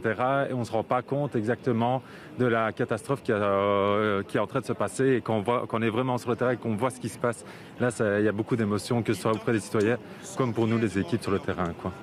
Merci beaucoup. Un discours vient de commencer, on l'écoute. Quand l'amour rend enfin compte de ses possibilités infinies, alors la vie devient une grande aventure sur un océan Pacifique. Exclusivité. L'amour est trop immense pour être dévolu à une seule personne. Il prend en fait des formes multiples dont la générosité est la plus extraordinaire. Alors un petit ajout pour le futur. Petit, ma main pour te tendre, te comprendre, t'apaiser, apprivoiser tes sens perdus d'avance, pour te donner la force d'entreprendre la vie du beau côté.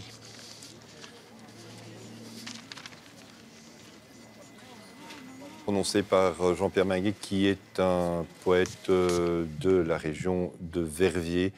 On l'entendait, la voix tremblante, la minute de silence va commencer dans quelques instants. Et pour l'instant, nous sommes en train de vivre les premiers moments de recueillement. Un poème. Même si je n'ai pas vécu les inondations, j'ai eu peur pour les gens qui les ont subies.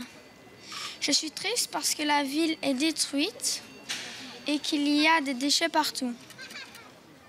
Ce qui m'a le plus choqué, ce sont les déchets au bord des maisons et dans la Vesde. Je souhaite qu'on aide les gens dans le besoin en donnant à manger, à boire et de quoi se couvrir. Je suis triste pour le patrimoine et les musées verviétois qui ont beaucoup souffert. Merci pour votre attention.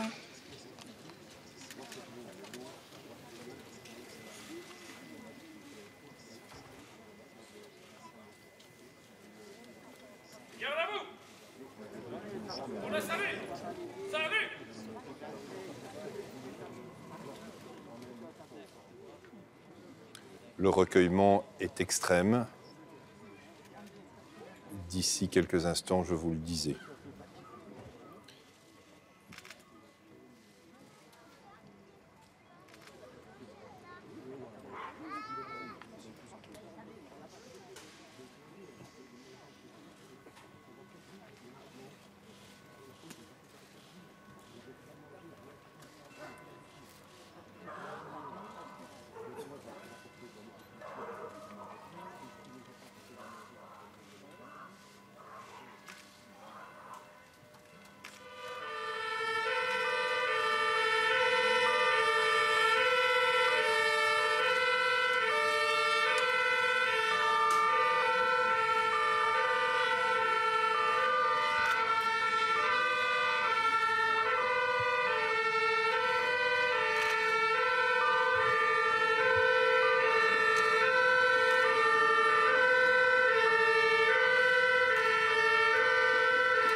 Mais fixe.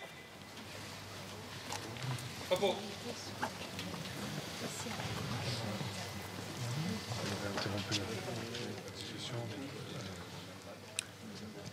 Oui, après cette minute de silence particulièrement émouvante, le roi et la reine vont rencontrer pour l'instant les services de secours, les pompiers, et continueront bien sûr à discuter avec des sinistrés.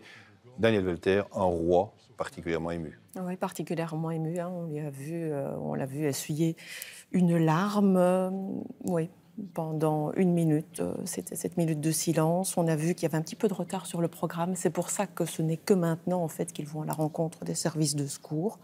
On a vu qu'ils prenaient le temps, ils aiment prendre le temps, le roi Philippe et la reine Mathilde, de s'entretenir avec les sinistrés. C'était leur priorité.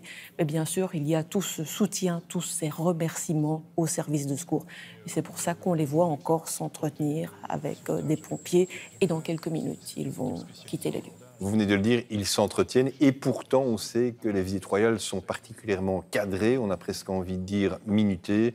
Ici, le roi lui-même et la reine sortent quelque peu du protocole et la visite peut durer plus longtemps parce que le moment est tristement important. Oui, tout à fait. Bon, il fallait évidemment respecter la minute de silence qui avait été fixée à midi pile. Et on voyait tout de même sur les images le chef du protocole passer, aller, revenir en disant « bon, là, il faut y aller ».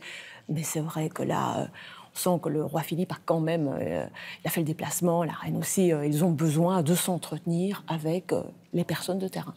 On va continuer à voir le roi et la reine. Laurent Rare, vous êtes donc sur place, je le rappelle, à Verviers. L'atmosphère, on peut le dire, est particulière. Oui, l'atmosphère est évidemment particulière. Je ne vous cache pas qu'on s'attendait tous évidemment à ce que les sirènes retentissent ici. Ça n'a pas été le cas. Du coup, tout le monde était un peu surpris en fait que la minute de silence soit déjà terminée, puisqu'on s'attendait évidemment aux sirènes et puis à la minute de silence. Mais effectivement, le programme a pris un peu de retard parce que vous l'avez vu, le roi et la reine ont pris énormément de temps pour discuter avec les sinistrés. Résultat, on est très rapidement arrivé à la minute de silence. Ce que je peux vous proposer, c'est de retourner peut-être un peu plus loin parmi la foule, les personnes présentes qui n'ont pas été invitées à la cérémonie, mais qui au contraire ont fait quand même le déplacement pour venir un peu voir ce qui se passe, se recueillir, parce que évidemment quand on a comme ça 200 personnes et que 200 personnes se taisent dans un silence absolu, eh bien il y a évidemment énormément d'émotions. Je vais me tourner par exemple vers cette dame. Bonjour madame, je vois que vous êtes présent avec votre fille, vous-même, vous avez été touchée par les inondations. Comment allez-vous aujourd'hui? Mais j'ai été surtout touchée, je vais dire, psychologiquement et moralement. Fort heureusement, j'habite sur les hauteurs de Verviers. Donc j'ai été sauvée, mais je pense à tous ces pauvres gens et j'ai essayé de faire tout ce que je pouvais pour aider ces personnes, la vaisselle, des vêtements, des médicaments. Et voilà, et je leur dis bon courage. Vous vous êtes mobilisés oui. Pendant plusieurs jours. Oui, et j'espère que les responsabilités seront établies parce que le fait que le barrage de Penn ait été lâché comme ça d'un coup, que les gens n'aient pas été prévenus, je trouve ça vraiment très dommage. On vous sent très ému. Vous connaissiez vous-même des personnes qui étaient dans le centre et qui ont été touchées par les inondations? Indirectement, la sœur d'une connaissance, et ils ont tout perdu. Et là, je trouve ça très dommage. Et vraiment, nous sommes très, très émus. Je l'entends, madame, et on va d'ailleurs vous laisser encore vous recueillir. Merci pour votre témoignage. Je vous le disais, des témoignages comme cela, il y en a évidemment beaucoup ici dans cette foule présente. Col à Verviers aussi, dans la ville, l'émotion est très grande, bien évidemment. Ici, tout s'est figé pendant quelques 2 minutes. Les sirènes des pompiers ont retenti dans toute la ville. Ça a été le signal pour tous les ouvriers, notamment derrière moi, qui travaillent sur le pont, d'arrêter leur moteur, d'arrêter leur grue et de se figer comme pratiquement tous les passants. Un moment fort émotionnel dans cette ville, notamment pour l'ASBL L'Accueil. Il y a Janine qui est la responsable de cette ASBL. On est ici sur le quai des Récollets et vous avez une maison qui appartient à votre ASBL avec des personnes qui ont dû être encore déplacées. Oui, on a donc plusieurs bâtiments qui relèvent du travail de l'APL, donc l'association de promotion du logement, et qui représentent des logements accompagnés. Et ces personnes-là, notamment ce bâtiment-ci, qui fait partie des 3 bâtiments vraiment dévastés. Et qui sert à quoi en temps normal? Et qui sert en fait à loger des personnes qui passent par notre maison d'accueil. Donc ce sont des femmes et des enfants qui sont relogés dans les logements et qui sont accompagnés par l'équipe d'éducateurs et d'assistants sociaux de l'ASBL L'Accueil. Des personnes qui sont déjà en difficulté en temps normal. Là, on rajoute une petite couche. Où est-ce qu'elles sont relogées, ces personnes? Tout à fait. Donc, on a au maximum relogé les personnes dans le centre d'accueil. Donc, on a des lits d'urgence. On a eu aussi la collaboration du dispositif d'urgence sociale qui a relogé d'autres personnes. Il y a eu des codes qui ont été réquisitionnés par la ville aussi pour reloger des personnes où il est impossible de vivre dans les logements tels qu'ils sont là. Alors ce qu'il faut souligner, François, c'est tous les bénévoles qui sont venus de la Belgique entière pour aider cette ASBL. J'ai croisé des jeunes qui sont venus de Charleroi, de Mons, de Bruxelles. Donc, oui, nous avons l'APL, donc qui sont nos collègues de Charleroi, de l'APL Reloja. On a les jeunes socialistes qui sont venus prêter main forte, donc on se retrouve à entre 15 et 20 personnes. Avec une certaine ambiance en plus. Hein.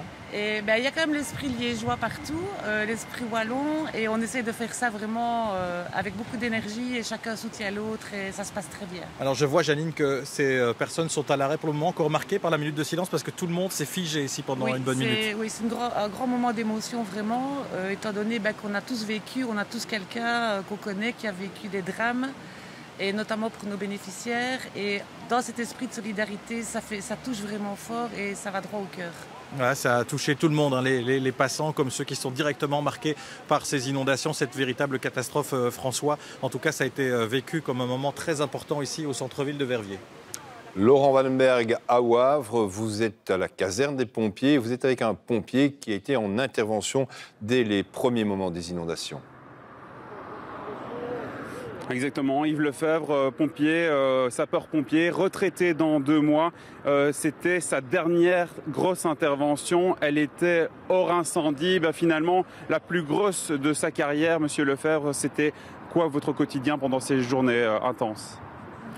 Notre quotidien, les collègues et moi-même, on s'est retrouvés dans la ville de Wavre avec à peu près 1,50 m d'eau à certains endroits, avec des barques. Nous avons été chercher quelques personnes qui souhaitaient être évacuées. On leur avait demandé de mettre un drap blanc à leurs fenêtres pour bien être repérés. Nous avons été épaulés par de nombreux postes de secours. Je tiens quand même à souligner le soutien de la police de Wavre qui n'a pas hésité à se mouiller. Vous avez aussi été touché par les élans et le travail qui a été fait du côté de la région liégeoise. Vous avez une grosse pensée pour vos confrères. Effectivement, c'est sans commune mesure. Les autres provinces, Liège, Rochefort, Namur, ont eu un cataclysme, des courants d'eau incroyables. C'était digne d'un tremblement de terre, d'une scène de guerre. Vous avez aussi une histoire qui vous a marqué. Effectivement, encore ce matin, avant de prendre ma garde, à la radio, j'ai entendu qu'un jeune gars était au téléphone avec sa marraine lors des grands cours d'eau, des grandes inondations là-bas. C'est la dernière fois qu'il a eu sa marraine au téléphone. La maison s'est effondrée, il ne la verra plus jamais. J'ai été très touché et j'en suis encore fort ému maintenant. C'est une carrière qui s'achève pour vous avec des histoires très difficiles aussi. C'est pour ça que c'est important de passer à autre chose aussi. Tout à fait. Je pense qu'il est grand temps maintenant pour moi de laisser la place aux jeunes. Ma carrière a été parsemée de drames, de tristesse. Dans la tête, ce n'est pas facile. Et maintenant, je pense qu'il est grand temps pour moi de quitter le métier. Merci Monsieur Lefebvre pour cette dernière intervention dans la ville de Wavre qui n'a pas été facile.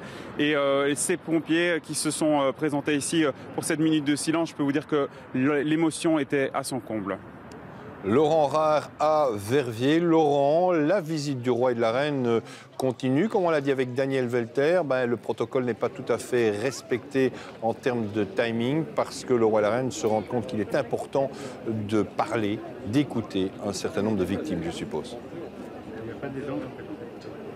Exactement, et ça fait chaud au cœur évidemment pour tous ces sinistrés de voir que le couple royal s'est rendu ici. C'est le cas pour les sinistrés qui ont été invités à la cérémonie, c'est le cas aussi pour les personnes qui se trouvent à mes côtés. Je suis toujours un peu à l'extérieur de la caserne, devant la caserne des pompiers, à côté de plusieurs personnes avec qui je m'entretenais à l'instant, et je me tourne à présent vers mademoiselle Larabi parce que vous-même, vous habitez Verviers et vous vous dites encore aujourd'hui que vous avez eu beaucoup de chance. Expliquez-nous pourquoi. Oui, moi j'ai assisté à tout de 4h à 6h du matin. où j'ai vu carrément la puissance de l'eau qui rentrait dans la rue du collège, avec les voitures passées, des gens qui sortaient dehors pour essayer de sauver leur voiture, mais que le courant il était tellement fort qu'ils ont été pris par le courant. D'autres personnes qui essayaient de les sauver, j'ai vu des enfants morts. Et notre rue, malheureusement, dans mon bâtiment, moi je n'ai pas été touchée, heureusement. Et heureusement que ma voisine du rez-de-chaussée n'a pas été touchée parce que son appartement, elle a tout perdu, elle n'a plus rien. C'est une dame de 82 ans, que ça faisait 30 ans qu'elle habitait là. Mais c'est vrai que c'est catastrophique, ces dégâts, quoi. Vous avez fui vous-même, vous m'expliquiez, vous êtes, vous, au premier étage, du coup, vous me disiez, vous avez été sauvé par 6 marches. Il restait 6 marches avant que l'eau n'arrive chez vous. Voilà, il manquait 6 marches pour que l'eau monte au premier étage, tout à fait.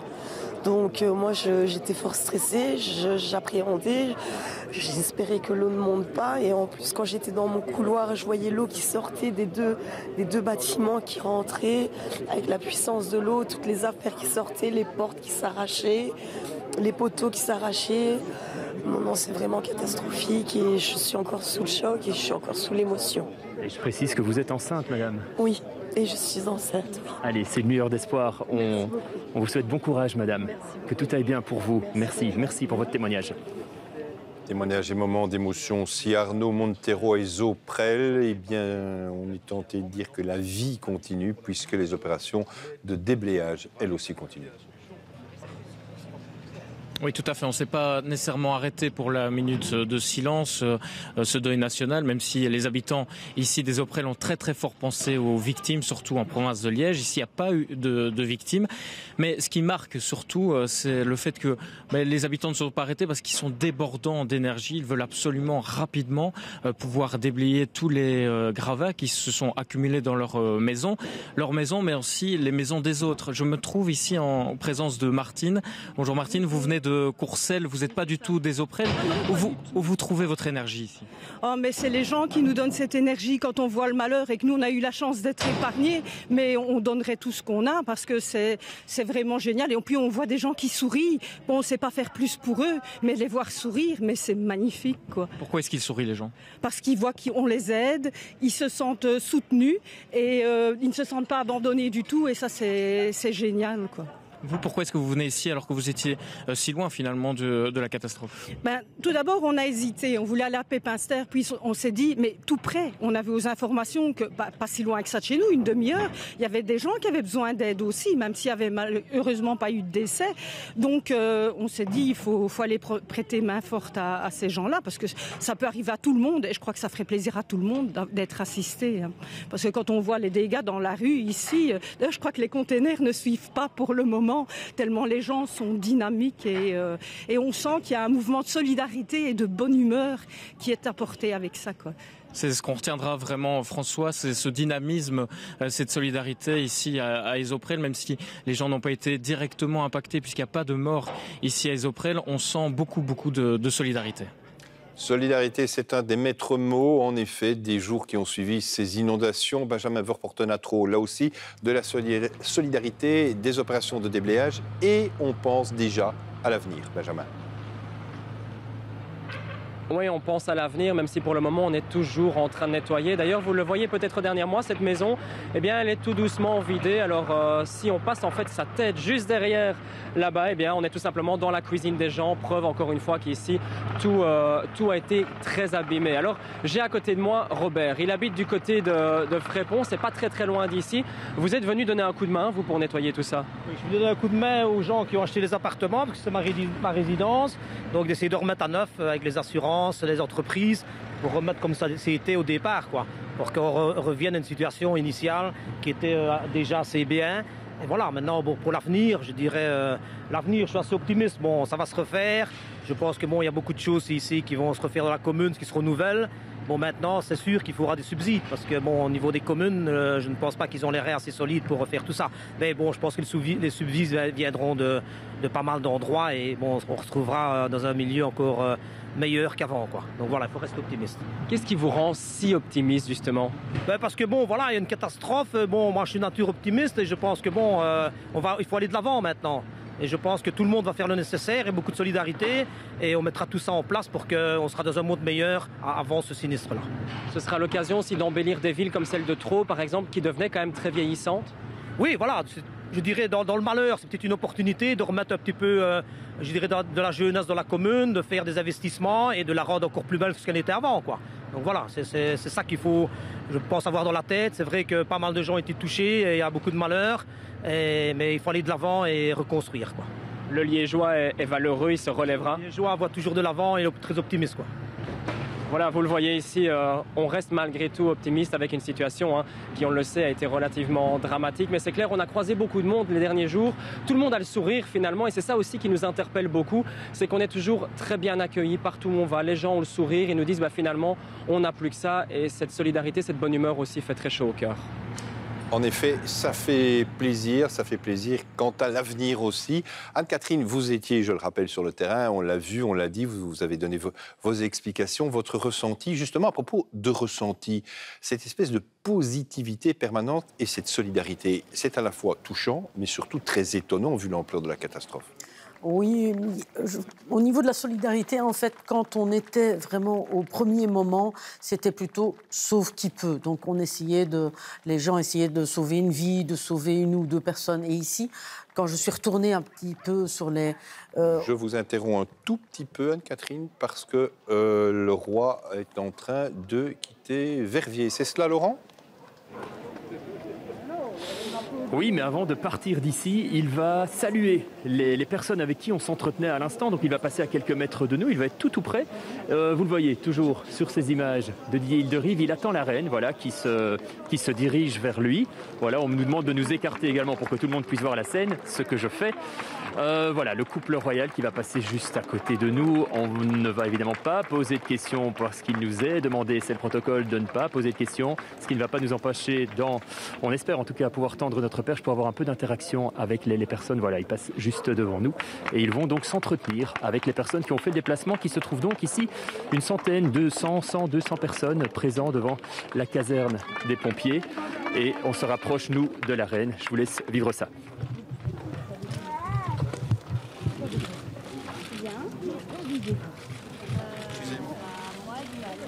Où vis-tu? À Dinan. À Dinan, on est en vacances, on est en vacances. Oh.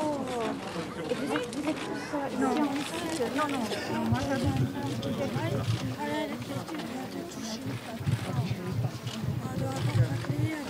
on a vraiment le cœur gros comme un pain, parce que c'est absent de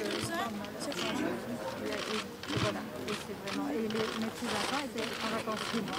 Enfin, ici, on a deux. Il y a deux, il y en a d'autres aussi. Donc le roi et la reine qui sont en train de quitter Verviers, mais qui continuent à s'entretenir avec les personnes qui ont été touchées par ces inondations.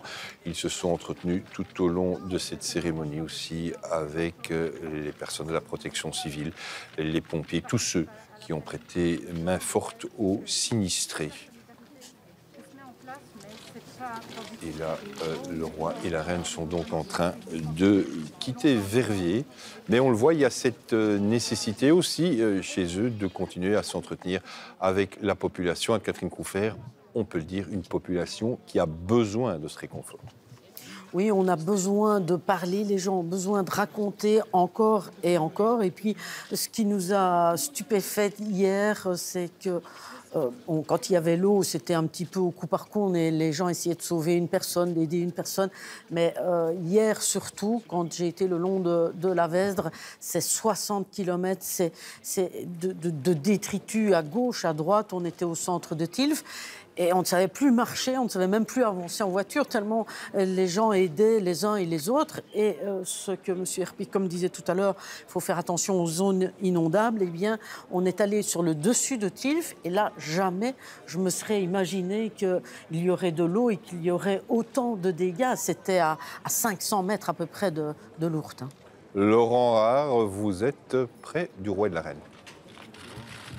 On est présent avec tous les jeunes de la Oui, François, je vous confirme, j'y suis, mais je tends mon micro là, à l'instant, au-dessus du roi, pour que vous puissiez entendre un peu les interactions avec les personnes. On est en place avec tous les jeunes qui seront présents.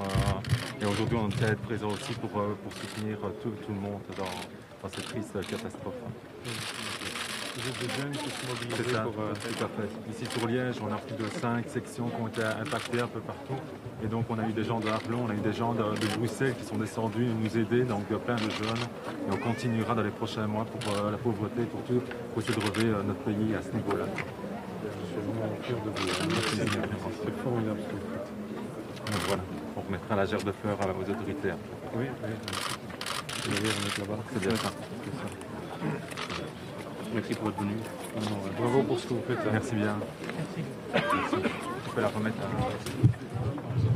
Voilà, j'espère que vous avez pu entendre. Il y a donc eu un échange avec les jeunes de la Jeune Chambre de Liège, donc ces jeunes qui nous expliquaient intervenir sur le terrain.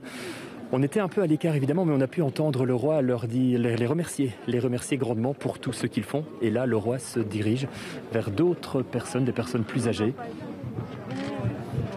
On a fait des gros dons pour les gens qui ont déjà eu des dons. Oui, des dons, oui, des chaises, des jouets pour enfants, des livres pour enfants. Donc on a fait le plus possible. Et on a encore, je viens de le faire avant de venir ici. Et puis alors, je vais encore faire un trajet parce qu'on a tout trié. Je vais encore faire des dons. Jamais vu. Apocalypse. Il y avait une dame Apocalypse. qui est cancer et elle me dit elle habite rue du collège. Voilà. Et elle était tout premier temps. Tout ce qu'elle avait fait. Et oui, voilà. Moi, c'est pas grave. Heureusement, là, je m'en passe. Excusez-moi. Moi, je ne suis pas de ma vie. Je suis la parole. Merci, mon récit marche. La voisine du rez-de-chaussée. Ta voisine, ma voisine. Heureusement qu'elle est à l'hôpital. Parce qu'elle n'a pas de ses souvenirs. Elle a encore annoncé parce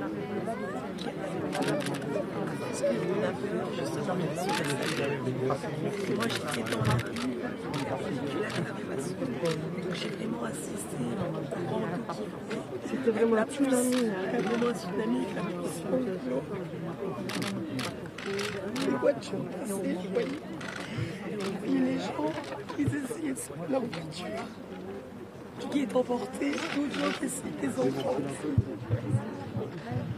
Et vous reconnaissez à l'image bien sûr cette dame qui témoignait à notre micro il y a une dizaine de minutes d'ici, donc je vous resitue.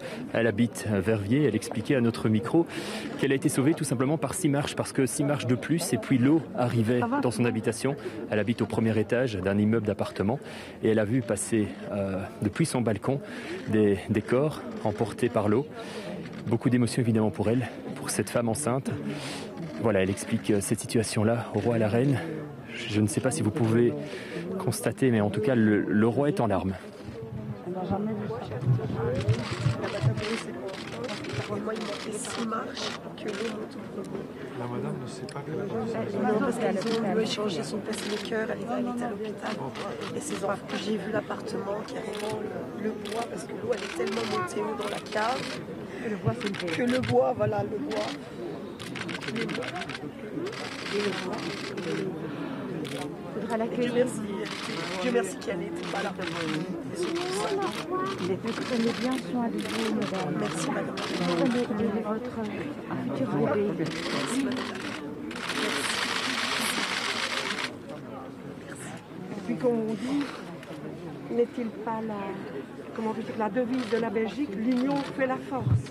Et je crois que tous les Verviétois et tous les Belges se sont tous mobilisés pour aider et nous continuerons à aider les Belges. Enfin, tous les... Des gens qui venaient nous ramener à manger, pour manger, ils venaient nous ramener du café, de la soupe, ils venaient nous ramener des denrées alimentaires. Et c'est vrai qu'il y a énormément de solidarité en espérant que ça continue. Je croise les doigts, mais voilà. Merci. Courage pour vous, madame. Vous savez, qu'est-ce que vous attendez? La petite garçon. Un petit garçon. Et vous avez déjà un nom? Esteban. Ah, eh bien. Et c'est pour le mois d'octobre, alors? C'est pour le mois de décembre. Ah non, pardon, si je crois bien. Pardon. Si je dois peu compter 4 mois, c'est... Oui, pardon. C'est parce que j'en ai 2 qui sont nés en octobre, c'est pour ça. Eh bien, Merci de votre passage à vous. Merci. Merci.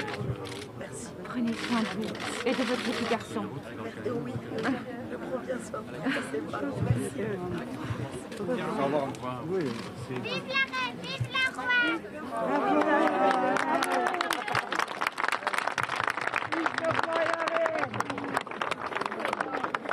Le roi et la reine qui se dirigent à présent vers leur véhicule.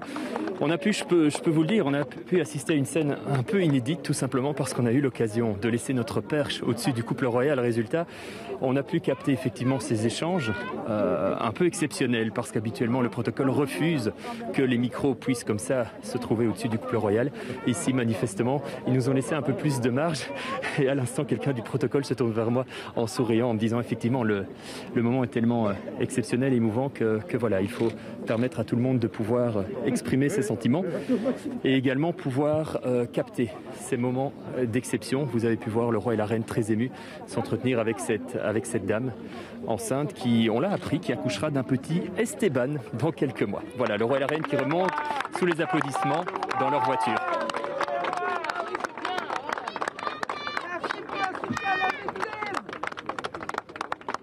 Encore Rachid, dans un... Mais de deuil, ces moments-là, c'est important aussi.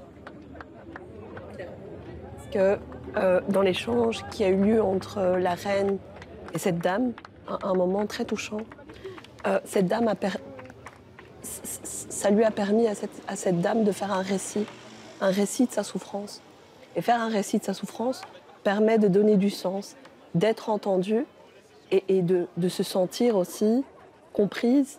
Et puis, j'entendais aussi, à travers l'interview, j'entendais au passage « l'union fait la force ». Tous ces gens-là font le deuil aussi de leur, quelque part, du lieu auquel ils appartenaient, de leur identité, de qui ils sont. Et c'est important de continuer à se sentir belge, et d'où l'importance aussi de la présence du roi et de la reine dans ces moments-là. J'en reviens avec vous, Anne-Catherine. La population, on l'a dit, beaucoup de solidarité, on l'a montré, on l'a tous vécu. Et quand même, il y a quelque chose d'assez extraordinaire. Certains ont vécu l'apocalypse, le mot n'est pas trop fort. Et il y a cette espèce d'optimisme dans la population en disant ouais, on va y aller, demain est un autre jour. Oui, c'est vrai, quand on discute avec les gens sur le terrain, ils sont, comme on le disait dans un reportage, ils sont souriants, mais on a aussi rencontré vraiment des personnes en larmes, perdues tout le temps. Et il y a aussi cette solidarité que l'on voit ici, mais par exemple, j'ai parlé à plusieurs personnes qui ont des gîtes, des personnes de Bruxelles du nord du pays qui allaient dans ces gîtes, et les propriétaires disaient, ils nous ont appelés, ils ont dit on vous laisse l'argent, on n'a pas besoin d'être remboursé, on sait qu'on n'ira plus dans le gîte. Donc il y a vraiment du nord et du sud du pays, les gens sont là, et si on ne les voit pas, ils font ces gestes un petit peu en se dissimulant. Je crois que Laurent Rare est avec une des personnes qui a rencontré la reine, Laurent. Justement, que l'élan de solidarité va durer dans... Oui, toujours avec Mademoiselle, figurez-vous, on ne la lâche plus. C'est Mademoiselle qu'on avait en interview avant qu'elle rencontre le roi et la reine, qui vient de rencontrer le roi et la reine, et donc on parlait encore un peu.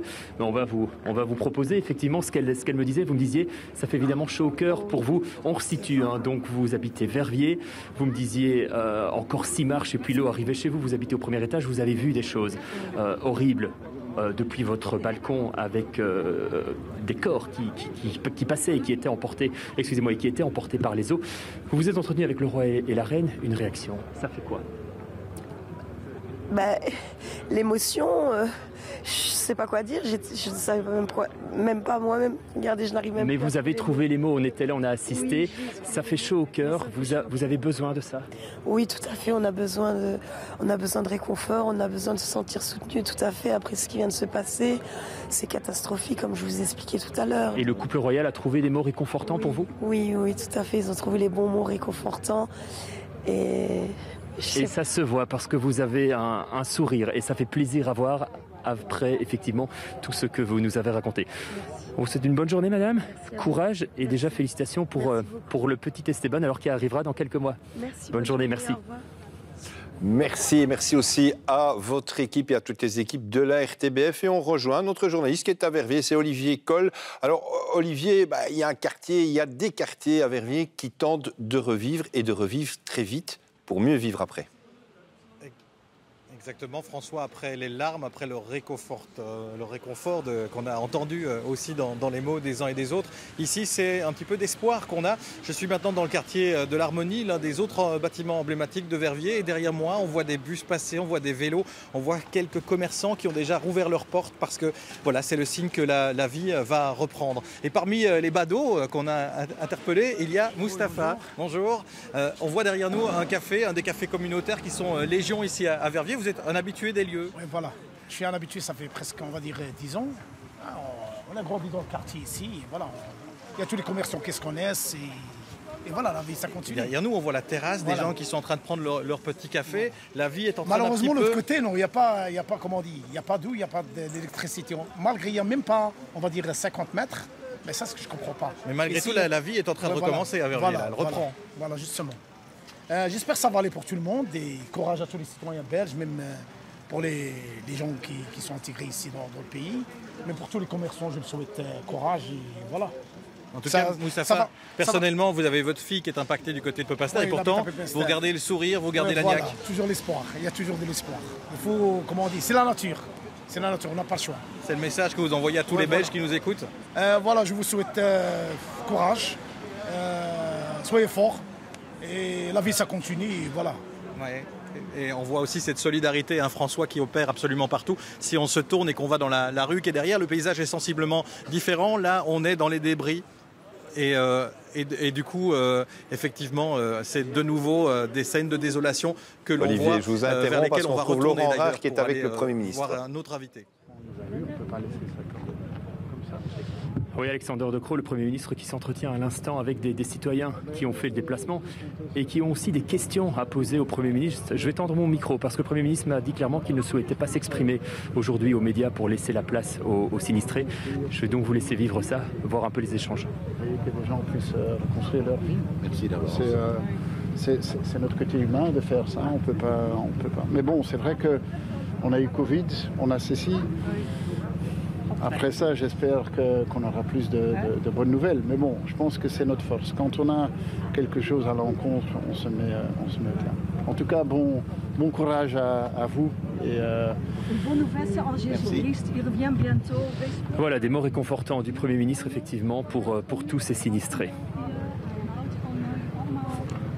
Oui, c'est un des moments forts de cette cérémonie, c'est que le Premier ministre, les autres ministres-présidents et aussi le roi et la reine sont allés vraiment à la rencontre de la population. Et donc, on voit encore le Premier ministre qui, pour l'instant, je crois qu'il s'en va. Voilà. Laurent, est-ce qu'il y a encore d'autres personnalités sur place pour l'instant ?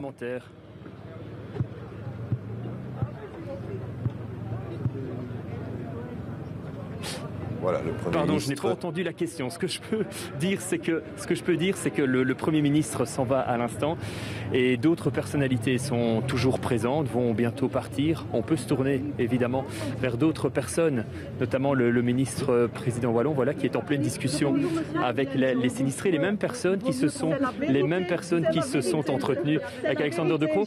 On va se tourner vers lui. Monsieur Di Rupo, bonjour, vous êtes en direct sur la RTBF dans notre édition spéciale. Merci d'abord de nous accorder quelques temps. J'imagine que vous êtes vous-même très ému aujourd'hui. C'est bien sûr, c'est un moment qu'on n'aurait jamais voulu connaître. Et on doit penser aux victimes, aux familles des victimes, aux familles des blessés, aux familles des disparus, puis toutes ces personnes qui se retrouvent encore chez elles, mais dont on sait que leurs maisons sont peut-être inhabitables, qu'il va falloir reloger. Le travail est immense et ce qui s'est produit est d'une ampleur jamais connue. Le travail est immense et toutes ces personnes comptent sur les pouvoirs publics. Qu'est-ce que vous pouvez leur dire aujourd'hui ? Il y a énormément de questions au sein de la population. Entendu, vous les entendez ? Comment si je les entends ? Les pouvoirs publics, et moi en particulier, je suis avec les citoyens. La Wallonie va pouvoir redresser tout ça, se redresser. En tout cas, la Wallonie va faire un effort maximum. De quelle manière ? Oui, mais ça, vous le saurez étape par étape. Nous avons encore un gouvernement, je quitte ici pour présider encore un gouvernement. Nous allons faire les efforts maximum. Mais une chose est certaine, car il faut le dire malgré le drame, il faudra un certain temps. Il faudra travailler pour une reconstruction d'abord de tous les services de secours, les services administratifs, les citoyens. Le plus important pour le moment, c'est que les citoyens aient un logement, et puissent avoir à manger, puissent pouvoir se poser, puissent pouvoir revivre tant soit peu. Tout ça va prendre du temps, mais ces personnes attendent des réponses immédiatement. Oui, mais nous allons y travailler, nous travaillons. Mais je ne sais pas comment vous faites à la RTBF, mais en tout cas pour ce qui me concerne, nous ferons le maximum de ce qui humainement est possible de faire pour rester vraiment aux côtés de nos concitoyens. Merci beaucoup, Monsieur Di Rupo, pour ces quelques mots. Merci à vous. Vous êtes place des Palais, Ophélie, un 21 juillet, on l'a dit, pas comme les autres, demain, vu les circonstances, mais un 21 juillet qui est maintenu, Ophélie. Oui, effectivement, regardez en ce moment même, ici sur la place des Palais, on est en train de préparer, on est en train d'installer les tribunes où le public viendra s'installer. Aussi la tribune royale juste derrière moi. Et certains citoyens sont d'ailleurs en train de se demander aujourd'hui si c'était bien nécessaire de maintenir cette cérémonie de la fête nationale et si on n'aurait pas pu utiliser l'argent et le donner aux victimes des inondations. C'est ce qu'on peut lire en tout cas en masse aujourd'hui sur les réseaux sociaux. Alors la réponse de la chancellerie du Premier ministre et du Palais royal, c'est de dire si c'était plus important que jamais de maintenir la cérémonie. Pourquoi ? Eh bien parce que c'est encore une manière de rendre hommage aux victimes au lendemain de cette journée de deuil national. Et puis c'est aussi une manière de saluer le travail de celles et ceux qui sont sur le front de ces inondations depuis le début. Alors cela dit, le programme a été remanié. Ce sera moins fastueux que prévu. Clairement, demain, le mot d'ordre, ce sera sobriété. Il y aura moins de personnel militaire et civil qui va défiler, moins de matériel aussi. Et tout simplement pour une raison évidente, c'est parce que ces gens sont encore à cette heure-ci et le seront encore demain mobilisés sur le terrain. Mais voilà, il y avait cette volonté de rendre hommage une fois encore, de souligner aussi tout ce que les héros du Covid, comme on les appelle, ont fait pendant cette crise sanitaire qui nous occupe toujours aussi. Donc voilà, pour ces raisons-là, pour ces hommages-là en particulier, du côté du Premier ministre, du Palais Royal, on voulait à tout prix maintenir cette cérémonie. À noter aussi que des prestations artistiques viendront encadrer le programme demain, des prestations artistiques qui étaient tout à fait prévues. Des artistes du nord et du sud du pays vont se produire aux quatre coins de la Belgique avec des chansons toutefois qui ont été choisies selon les circonstances. L'heure ne sera clairement pas à la fête demain pour la cérémonie de la fête nationale, mais ce sera un hommage sobre. Merci Ophélie pour toutes ces précisions. Laurent Vandenberg à Wavre, dans la caserne des pompiers qui sont particulièrement émus mais qui pensent aussi à leur avenir. Oui, des questions d'avenir, évidemment. L'avenir proche, d'abord, eh bien, ce sont toujours des interventions. Certains viennent de partir en intervention car il reste dans le centre de Wavre des caves à vider. Il faut aussi réaliser des contrôles de stabilité des bâtiments. On l'a dit, les sorties étaient 6 fois plus importantes que d'habitude. Il y avait jusqu'à 1,20 m, 1,50 m d'eau dans le centre-ville. L'avenir, il est aussi au moyen terme, avec des débriefings, sortir les émotions de tout ce qui s'est déroulé et aussi des questions, comment faire mieux, que manquait-il aussi pour intervenir. Et ça, c'est l'avenir à long terme, avec des débats. Faut-il renforcer les moyens de pompage, reparler de cette réforme des zones de secours? Est-ce qu'il fallait laisser certaines machines obsolètes et ne pas les utiliser? Il y a aussi des débats sur les constructions immobilières. Faut-il permettre, par exemple, de construire en bord de dyle avec des ascenseurs parfois en dessous du niveau de l'eau. Il y a aussi la question de la protection civile. Certains s'exclamaient ici en disant qu'ils manquaient de ces moyens qu'ils avaient pu utiliser par le passé. Tout ça dans un contexte où on espère évidemment ne plus revivre un événement aussi dramatique. Merci Laurent, des dégâts, des débats et bien sûr beaucoup de questions et parfois des belles histoires. Anne-Catherine, vous avez accompagné une dame le long des voies de chemin de fer. Oui, je me rappelle encore de son prénom, elle s'appelle Marie-Jo. Je l'ai vue dans un abribus, elle pleurait, elle avait son petit sac à main, son vieux téléphone, elle avait 80 ans ou 79 ans.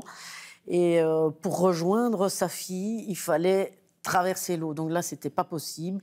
Donc vu qu'on connaît relativement bien les petits chemins, ben, on l'a emmenée sur les voies de chemin de fer, à marcher 2-3 kilomètres sur des gros cailloux. Je pense qu'elle se reconnaîtra. Et puis elle est tombée dans les bras de sa fille qui est venue la chercher là où l'eau s'arrêtait, quoi. C'est quelque chose qui fait plaisir, cette humanité qui a été quasi permanente pendant et après la catastrophe. Oui, chaque fois que j'ai une histoire à raconter, j'en ai encore des frissons. Donc oui, ça fait plaisir de ne fût-ce qu'une personne, une personne.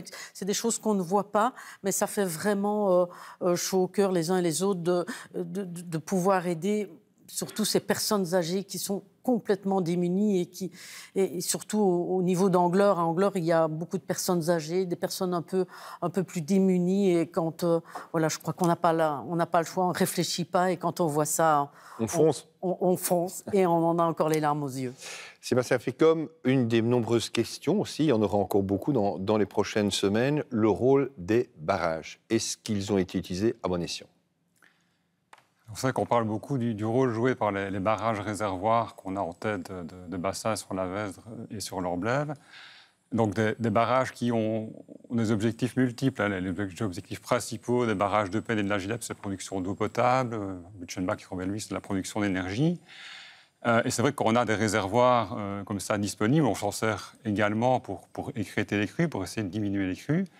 Mais ces barrages, et on l'a vu à Eupen en particulier, ont une limite. Il y a un moment où ils ne peuvent plus réguler la crue. C'est ce qui s'est passé à Eupen qui, à partir de mercredi soir, n'a plus pu diminuer les débits dans la Vesdre en aval du barrage. Et donc, il a dû lâcher les eaux. En fait, le barrage n'a plus pu retenir des eaux.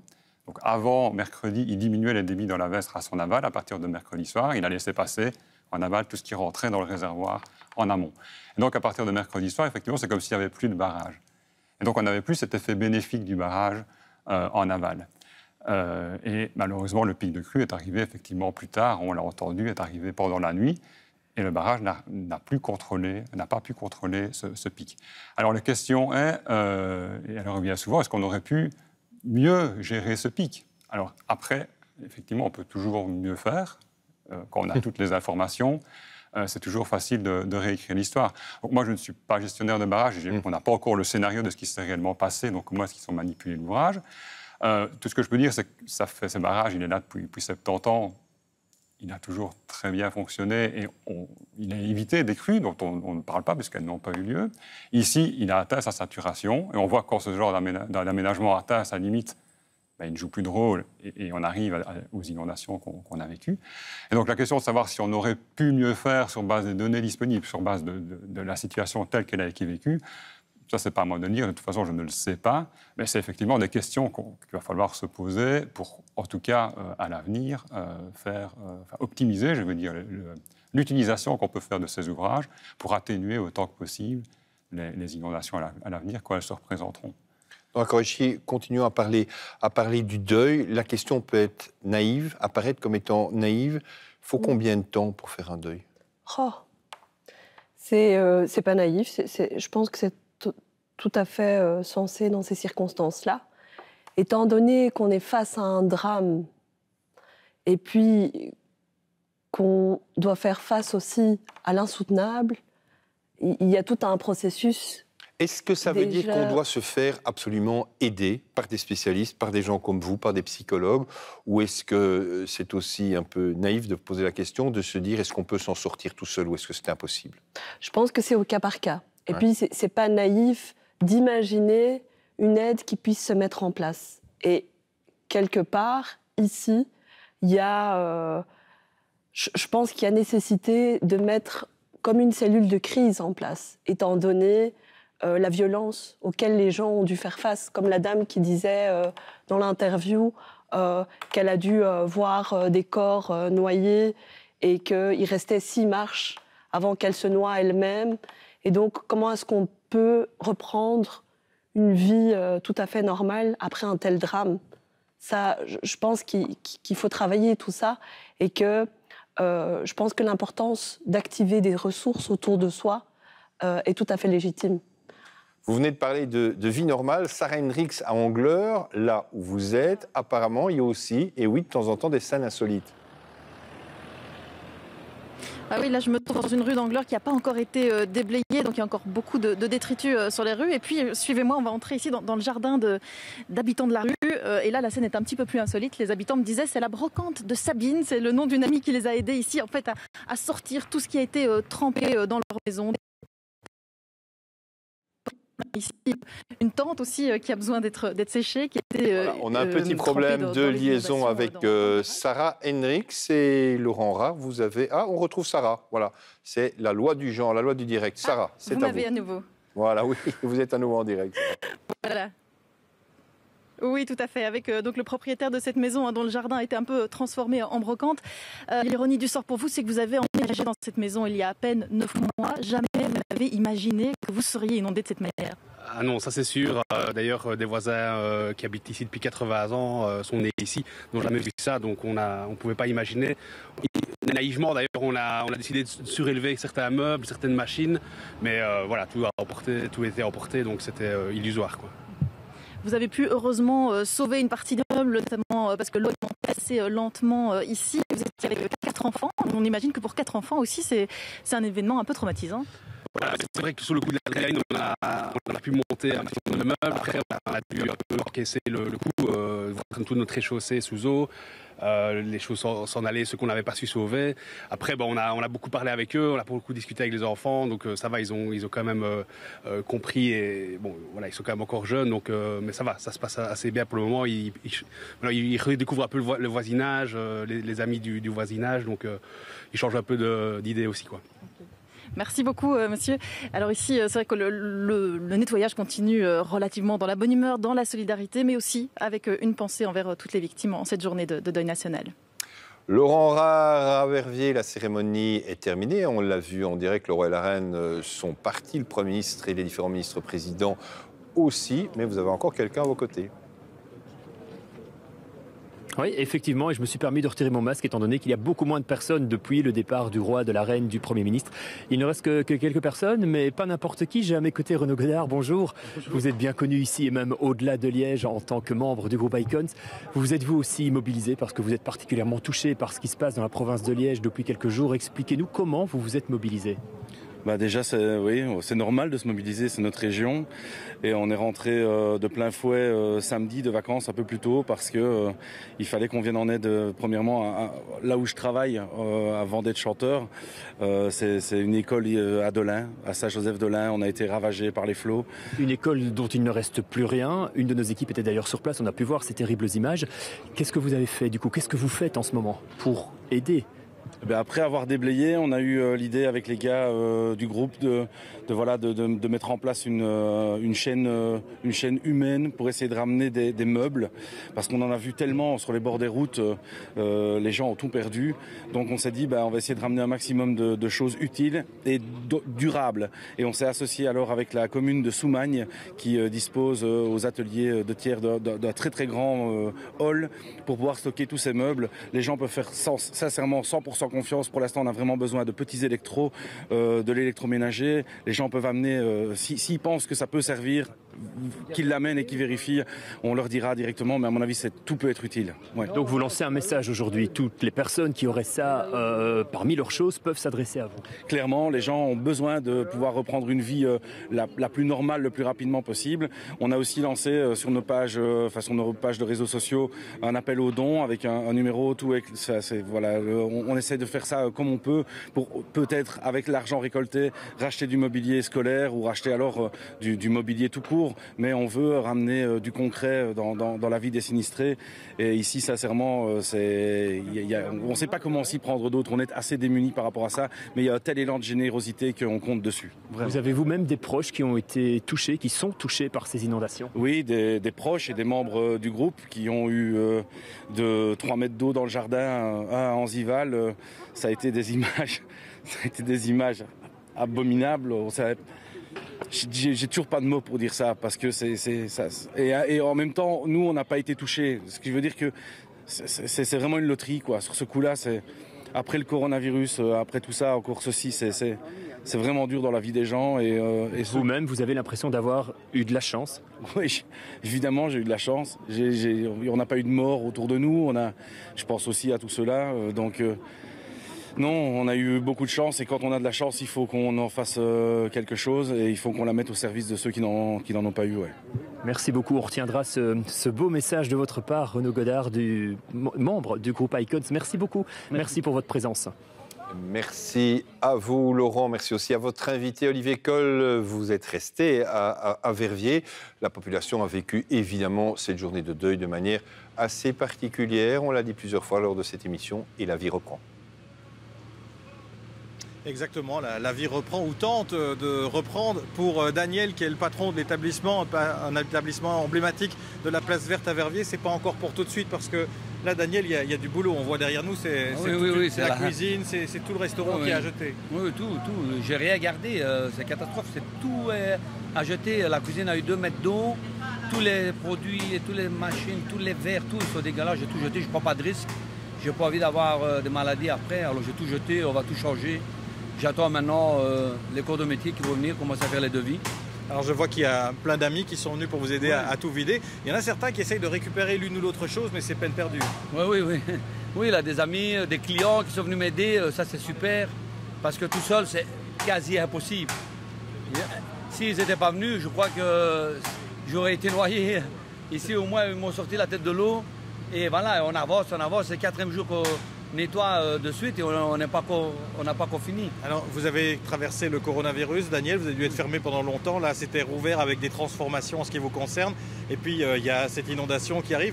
Où est-ce que vous allez trouver l'énergie pour encore redémarrer une fois? Ben voilà, c'est vrai qu'après 10 mois de fermeture, on avait déjà difficile. Ici, on a sorti un peu la tête de l'eau, on nous l'a remis dedans, vraiment dedans. Mais voilà, il faut dire qu'il y a pire, il y a des gens malheureux qui sont décédés. Et c'est ça, c'est beaucoup plus grave que nous. Nous, avec le matériel, ce sera que partie remise. On va tout faire pour ouvrir, on va racheter tout nouveau. Et voilà, on sera parti dans quelques mois, peut-être 2 mois, 3 mois, on verra bien le temps qu'il faut. Mais le principal, c'est d'être en vie. Hein. Vous avez parlé de toutes ces personnes décédées auxquelles on a rendu hommage tout à l'heure. Vous êtes arrêté sur le coup de midi? Oui, voilà, nous aussi, on s'est arrêté 1 minute pour penser à eux. C'est vraiment triste ce qui est arrivé. Voilà, moi, je pense que c'est ça qui est vraiment grave. Le vrai drame. Oui, voilà. Le décès, tu sais rien faire. Tandis que nous, on peut remettre tout, que 1 mois, 2 mois, 3 mois. Le principal, c'est qu'on est vivant et que le reste viendra tout seul. Une bonne dose de courage, en tout cas pour Daniel, l'un des restaurateurs, mais ils sont nombreux à être sur la place de Verviers et à tout devoir reconstruire de A à Z. Anne-Catherine, il y a eu les malheurs, il y a eu les décès, il y a encore les disparus et il y a aussi, heureusement, les belles petites histoires. Oui, des histoires, on en a plein la tête, hein, on en a rencontré tous les jours, des petites histoires. Je vous ai raconté tout à l'heure l'histoire de Majo qu'on a mis sur des voies de chemin de fer avec des gros cailloux. J'ai également rencontré une personne hier qui était sourde, aveugle, qui était en chaise roulante et qui d'elle-même a réussi à s'en sortir avec aussi l'aide d'une voisine en haut qui lui a dit maintenant il faut monter. Elle s'est fait sauver aussi par des pompiers italiens parce qu'il y avait des pompiers qui venaient de Venise, qui les ont sauvés en barque et cette personne-là, je ne comprends toujours pas comment elle s'en est sortie et quand on lui parlait hier, en tout cas, on avait la chair de poule et c'est incroyable, sourde, aveugle, en chaise roulante et elle s'en est sortie. Voilà. Eh bien, bravo, on a envie de dire.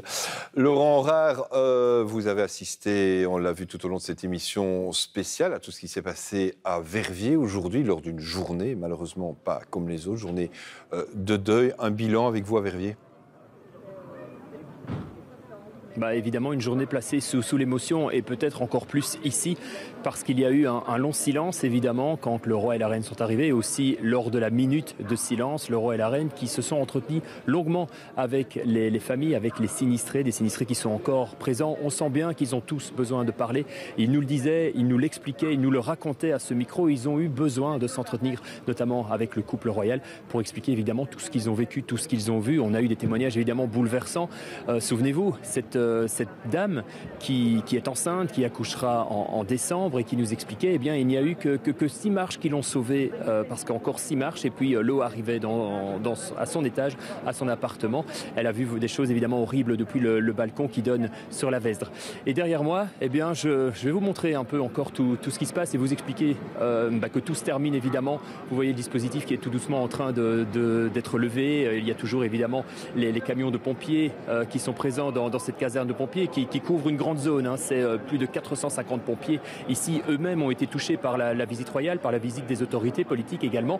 Ils ont pu s'entretenir avec toutes ces personnes-là. Le major, le commandant de cette zone m'expliquait tout à l'heure que c'est un moment important pour eux parce qu'ils ont évidemment été très mobilisés et ils sont toujours aujourd'hui encore mobilisés. Il y a notamment une des personnes de cette caserne qui a refusé d'aller lui-même porter secours dans sa propre maison qui était en train de prendre l'eau, tout simplement parce qu'il estimait que par son métier en tant que pompier, il devait avant tout intervenir auprès d'autres sinistrés. Donc c'est un des témoignages très émouvants dans toute cette journée. On va continuer à tourner et à vous expliquer un peu ce qui se passe autour de nous parce qu'il reste, comme chaque fois après ce genre de cérémonie, évidemment des personnes qui ont encore grandement besoin de vivre cet événement, même une fois qu'il est terminé. C'est le cas, on a encore là, un peu plus loin, des personnes qui sont en pleurs. Je ne vous le cache pas. On en a eu évidemment à notre micro, il y en a encore qui se recueillent parce qu'ils ont évidemment des images bouleversantes de tout ce qu'ils ont vécu et tout ce qu'on a pu vous montrer et vous expliquer et vous raconter depuis ces terribles inondations. On était présent à Pepinster, on était présent à Anzival, on était présent également à Rochefort, on était présent dans le Hainaut. Dans le Brabant wallon, des images terribles et évidemment ce sont beaucoup d'émotions et je repasse à l'instant devant Renaud Godard du membre Icons qui était avec nous il y a quelques minutes et qui nous expliquait que la solidarité le marque beaucoup et c'est évidemment ça qu'on retiendra aussi dans cette catastrophe, c'est l'immense générosité et l'immense solidarité. J'ai envie de terminer cette émission avec vous, Anne-Catherine, parce qu'il y a eu des moments d'optimisme. Et oui, c'est ça aussi la vie. Allez, encore une belle petite histoire. Un moment très doux. On a vu un petit veau au parc de la Bovrie. Alors, ce petit veau, on s'imagine qu'il vient des hauteurs de Herve, de Trot. Et je ne sais pas, on ne sait pas du tout comment il est arrivé. Et il était en train de brouter l'herbe ou essayer de trouver des petits morceaux d'herbe. Et on avait envie... Comme avec toutes les personnes, on avait envie de prendre ce petit veau dans les bras. Et vous l'avez fait ? Non. Mais vous avez fait par contre beaucoup et de l'excellent boulot avec toutes les équipes de la RTBF qu'on remercie ce soir et qui vont d'ailleurs continuer sur toutes les plateformes, en radio, sur le web et bien sûr en télé, à vous informer. Je remercie aussi nos invités. Merci d'avoir commenté cette actualité à chaud. Ça n'était pas facile. C'est un moment...